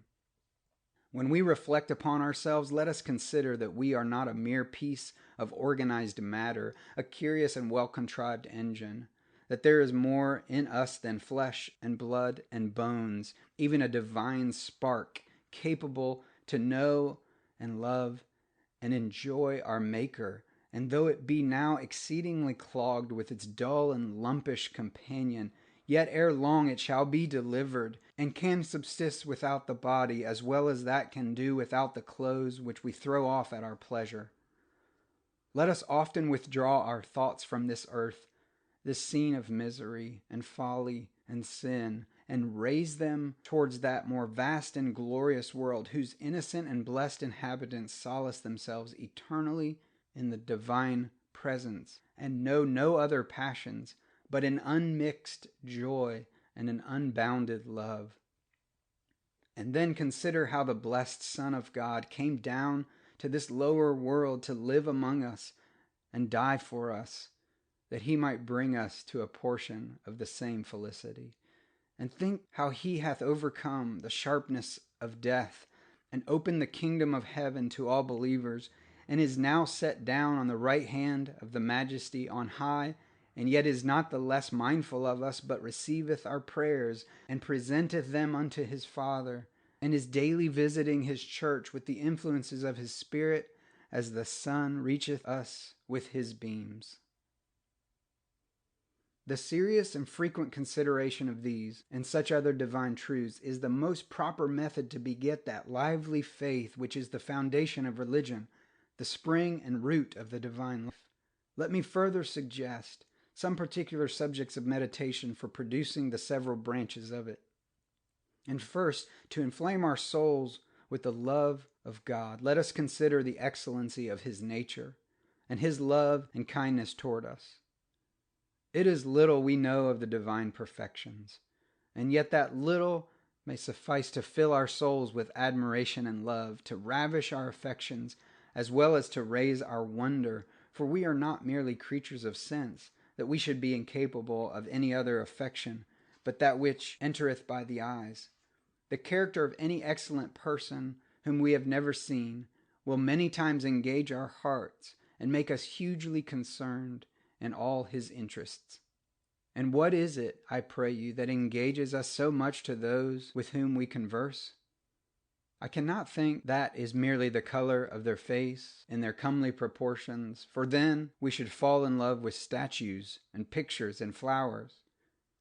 These outward accomplishments may a little delight the eye, but would never be able to prevail so much on the heart if they did not represent some vital perfection. We either see or apprehend some greatness of mind, or vigor of spirit, or sweetness of disposition, some sprightliness or wisdom or goodness, which charm our spirit and command our love. Now these perfections are not obvious to the sight. The eyes can only discern the signs and effects of them. And if it be the understanding that directs our affection, and vital perfections prevail with it, certainly the excellencies of the divine nature, the traces whereof we cannot but discover in everything we behold, would not fail to engage our hearts if we did seriously view and regard them.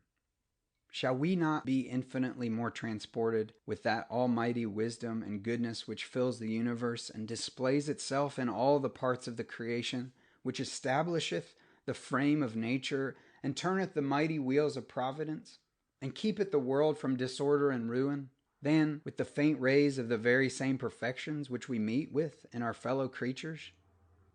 Shall we dote on the sacred pieces of a rude and imperfect picture, and never be affected with the original beauty? This were an unaccountable stupidity and blindness. Whatever we find lovely in a friend or in a saint ought not to engross us, but to elevate our affections. We should conclude with ourselves that if there be so much sweetness in a drop, there must be infinitely more in the fountain. If there be so much splendor in a ray, what must the sun be in its glory?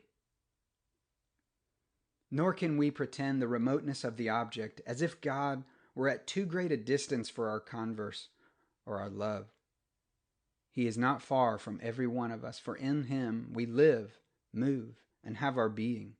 We cannot open our eyes, but we must behold some footsteps of his glory. And we cannot turn toward him, but we shall be sure to find his intent upon us, waiting, as it were, to catch a look, ready to entertain the most intimate fellowship and communion with us. Let us therefore endeavor to raise our minds to the clearest conceptions of the divine nature. Let us consider all that his works do declare, and his word doth discover of him unto us. And let us especially contemplate that visible representation of him, which was made in our own nature by his Son, who was the brightness of his glory and the express image of his person, and who appeared in the world to discover at once what God is and what we ought to be. Let us represent him unto our minds as we find him described in the gospel, and there we shall behold the perfections of the divine nature, though covered with the veil of human infirmities. And when we have framed unto ourselves the clearest notion that we can of a being infinite in power, in wisdom and goodness, the author and fountain of all perfections, let us fix the eyes of our souls upon it, that our eyes may affect our heart, and while we are musing, the fire will burn. Especially if we hereunto add the consideration of God's favor and goodwill towards us, nothing is more powerful to engage our affection than to find that we are beloved. Expressions of kindness are always pleasing and acceptable unto us, though the person should be otherwise mean and contemptible. But to have the love of one who is altogether lovely, to know that the glorious majesty of heaven hath any regard unto us, how must it astonish and delight us? How must it overcome our spirits and melt our hearts and put our whole soul into a flame? Now, as the word of God is full of the expressions of his love towards men, so all his works do loudly proclaim it. He gave us our being, and by preserving us in it, doth renew the donation every moment.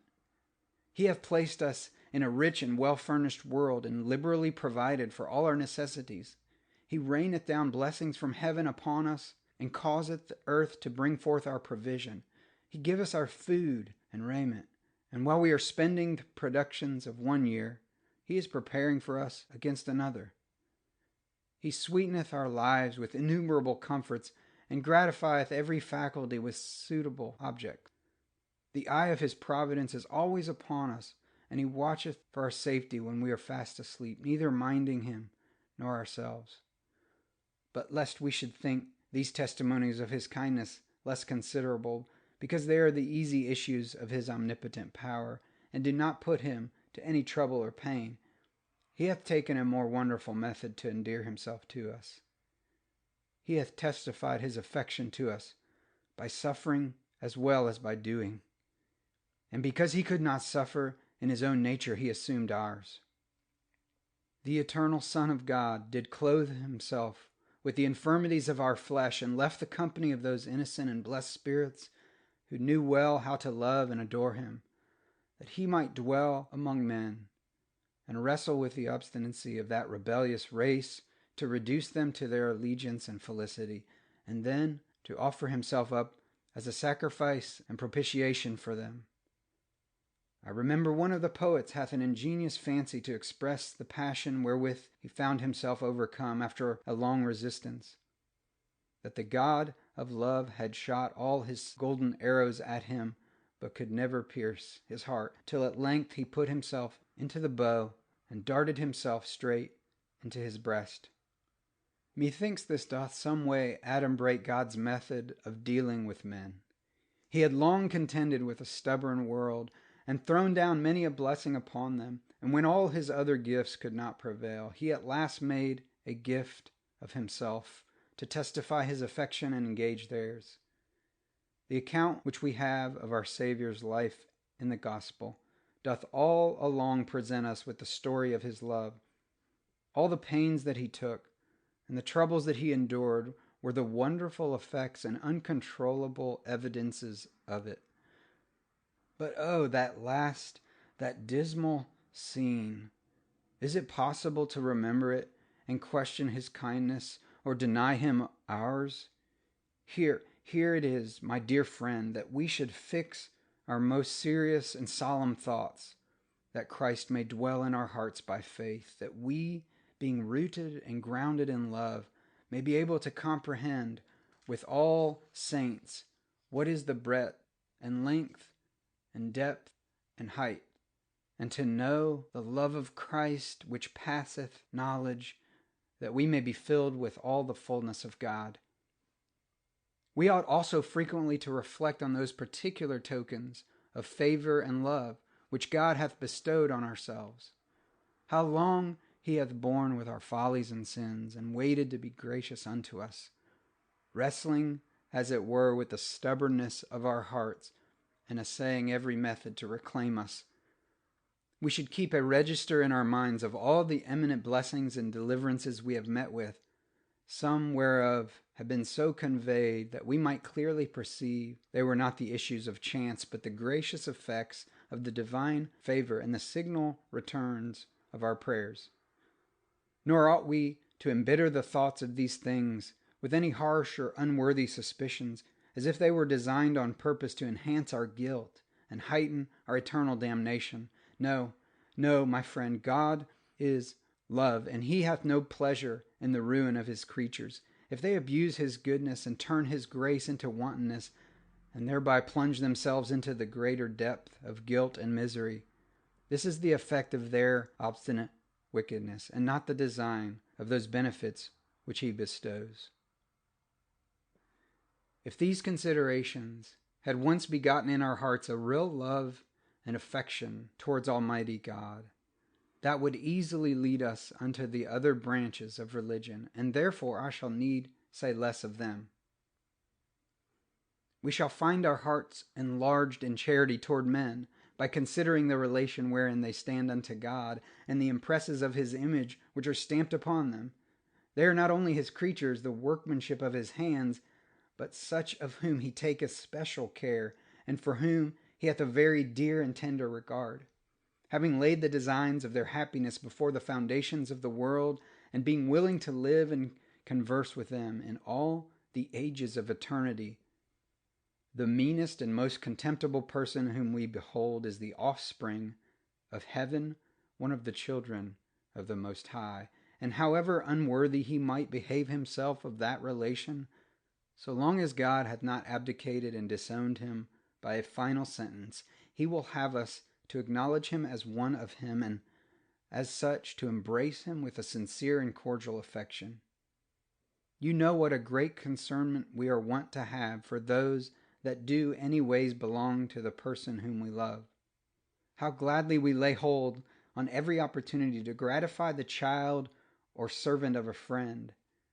And sure our love towards God would as naturally spring forth in charity towards men, did we mind the interest that he is pleased to take in them, and consider that every soul is dearer unto him than all the material world, and that he did not account the blood of his Son too great a price for their redemption. Again, as all men stand in a near relation to God, so they have still so much of his image stamped on them as may oblige and excite us to love them. In some, this image is more eminent and conspicuous, and we can discern the lovely traces of wisdom and goodness. And though in others it may be miserably sullied and defaced, yet it is not altogether razed. Some lineaments at least do still remain. All men are endowed with rational and immortal souls, with understandings and wills capable of the highest and most exalted things. And if they be at present disordered and put out of tune by wickedness and folly, this may indeed move our compassion, but ought not in reason to extinguish our love. When we see a person of a rugged humor and perverse disposition, full of malice and dissimulation, very foolish and very proud, it is hard to fall in love with an object that presents itself unto us under an idea so little grateful and lovely. But when we shall consider these evil qualities as the diseases and distempers of a soul, which in itself is capable of all that wisdom and goodness wherewith the best of saints have ever been adorned, and which may one day come to be raised to such heights of perfection as shall render it a fit companion for the holy angels, this will turn our aversion into pity, and make us behold him with such resentments as we should have when we look upon a beautiful body that were mangled with wounds, or disfigured by some loathsome disease. And however we hate the vices, we shall not cease to love the man. In the next place, for purifying our souls and disentangling our affections from the pleasures and enjoyments of this lower life, let us frequently ponder the excellency and dignity of our nature, and what a shameful and unworthy thing it is for so noble and divine a creature as the soul of man to be sunk and immersed in brutish and sensual lusts, or amused with airy and fantastical delights, and so to lose the relish of solid and spiritual pleasures, that the best should be fed and pampered, and the man and the Christian be starved in us. Did we but mind who we are, and for what we were made, this would teach us, in a right sense, to reverence and stand in awe of ourselves. It would beget a modesty and shamefacedness, and make us very shy and reserved in the use of the most innocent and allowable pleasures. It will be very effectual to the same purpose that we frequently raise our minds towards heaven, and represent to our thoughts the joys that are at God's right hand, those pleasures that endeavor for evermore, for every man that hath his hope in him purify himself, even as he is pure. If our heavenly country be much in our thoughts, it will make us as strangers and pilgrims to abstain from fleshly lust which war against the soul, and keep ourselves unspotted from this world, that we may be fit for the enjoyments and felicities of the other. But then we must see that our notions of heaven be not gross and carnal, that we dream not of a Mahometan paradise, nor rest on those metaphors and similitudes by which these joys are sometimes represented. For this might perhaps have a quite contrary effect. It might entangle us farther in carnal affections, and we should be ready to indulge ourselves in a very liberal foretaste of those pleasures wherein we had placed our everlasting felicity. But when we come once to conceive aright of those pure and spiritual pleasures, when the happiness we propose to ourselves is from the sight and love and enjoyment of God, and our minds are filled with the hopes and forethoughts of that blessed estate, oh, how mean and contemptible will all things here below appear in our eyes! With what disdain shall we reject the gross and muddy pleasures that would deprive us of those celestial enjoyments, or any way unfit and indispose us for them. The last branch of religion is humility, and sure we can never want matter of consideration for begetting it. All our wickedness and imperfections, all our follies and our sins may help to pull down that fond and overweening conceit which we are apt to entertain of ourselves.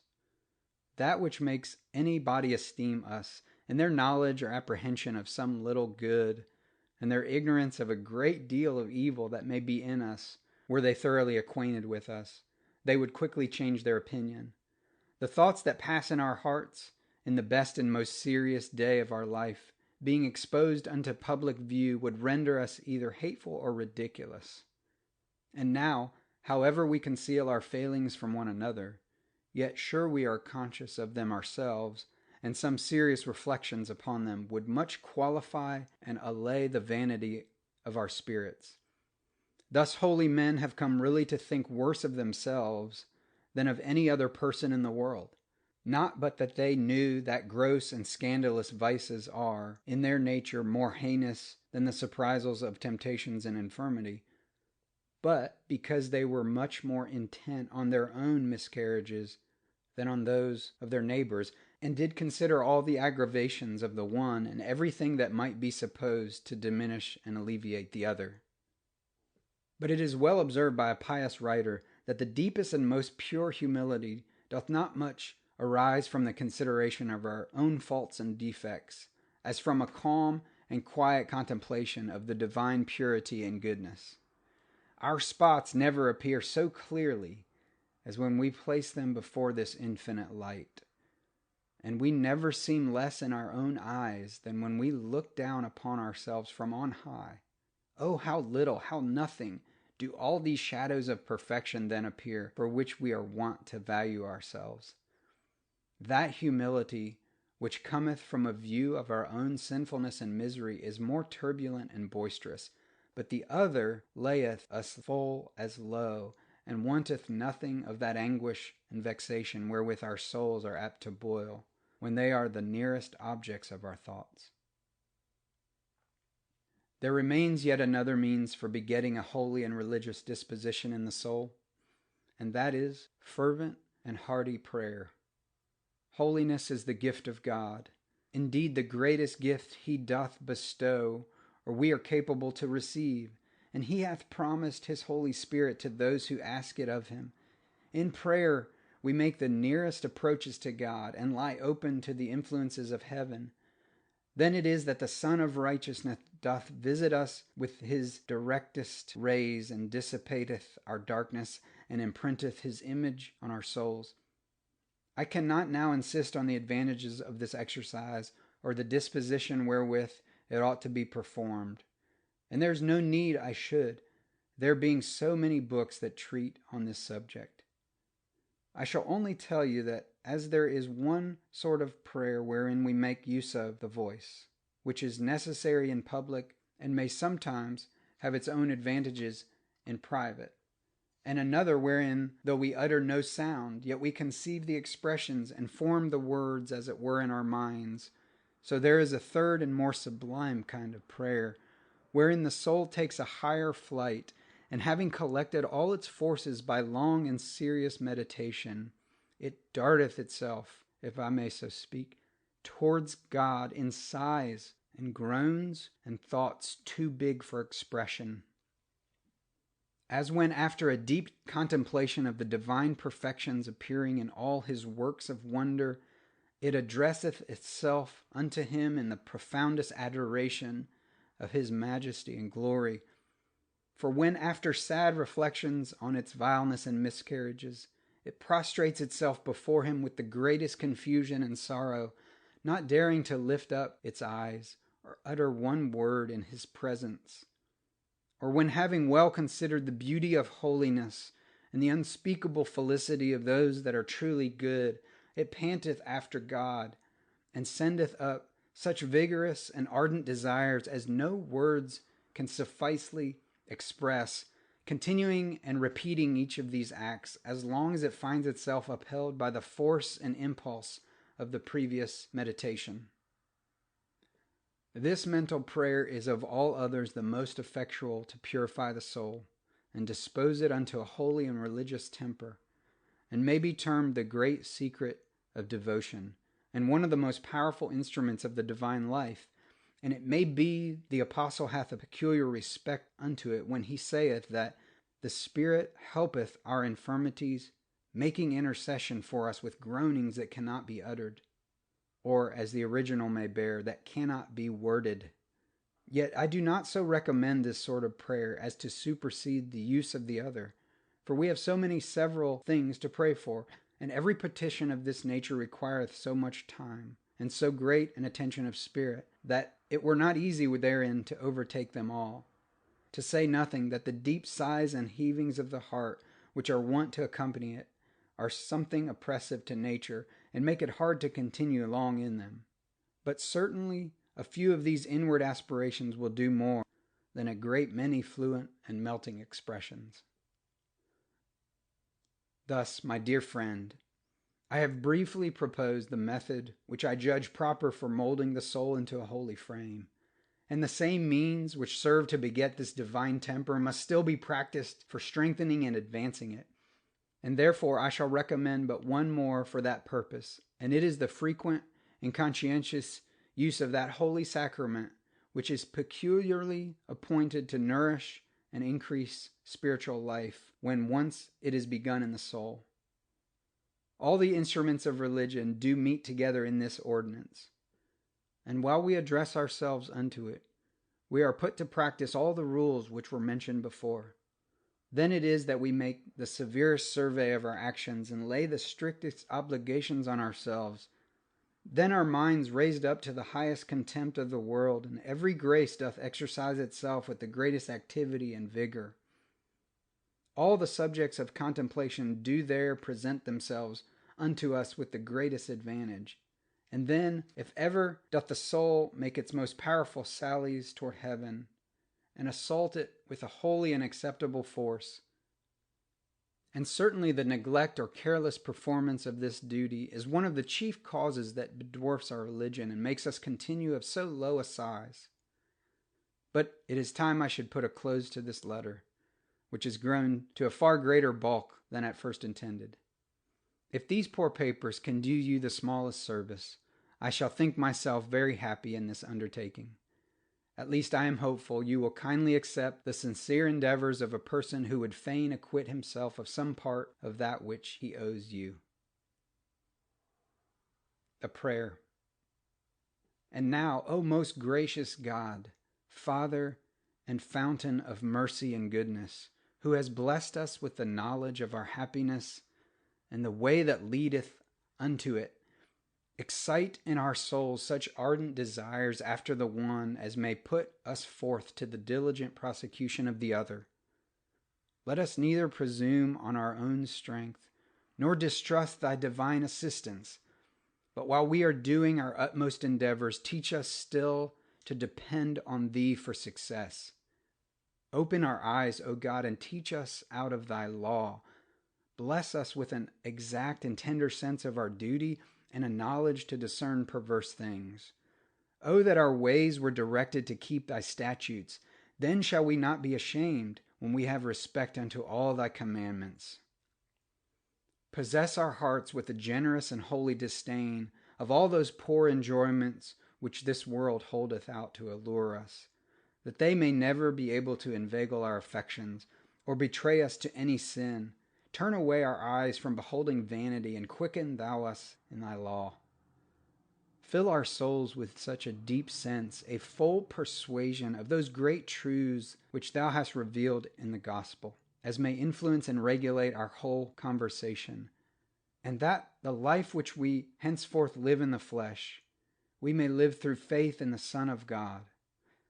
Oh, that the infinite perfections of thy blessed nature and the astonishing expressions of thy goodness and love may conquer and overpower our hearts, that they may be constantly rising toward thee in flames of devoutest affection, and enlarging themselves in sincere and cordial love towards all the world for thy sake, and that we may cleanse ourselves from all filthiness of flesh and spirit, perfecting holiness in thy fear, without which we can never hope to behold and enjoy thee. Finally, O God, grant that the consideration of what thou art and what we ourselves are may both humble and lay us low before thee, and also stir up in us the strongest and most ardent aspiration towards thee. We desire to resign and give up ourselves to the conduct of thy Holy Spirit. Lead us in thy truth and teach us, for thou art the God of our salvation. Guide us with thy counsel, and afterwards receive us unto glory for the merits and intercession of thy blessed Son, our Savior.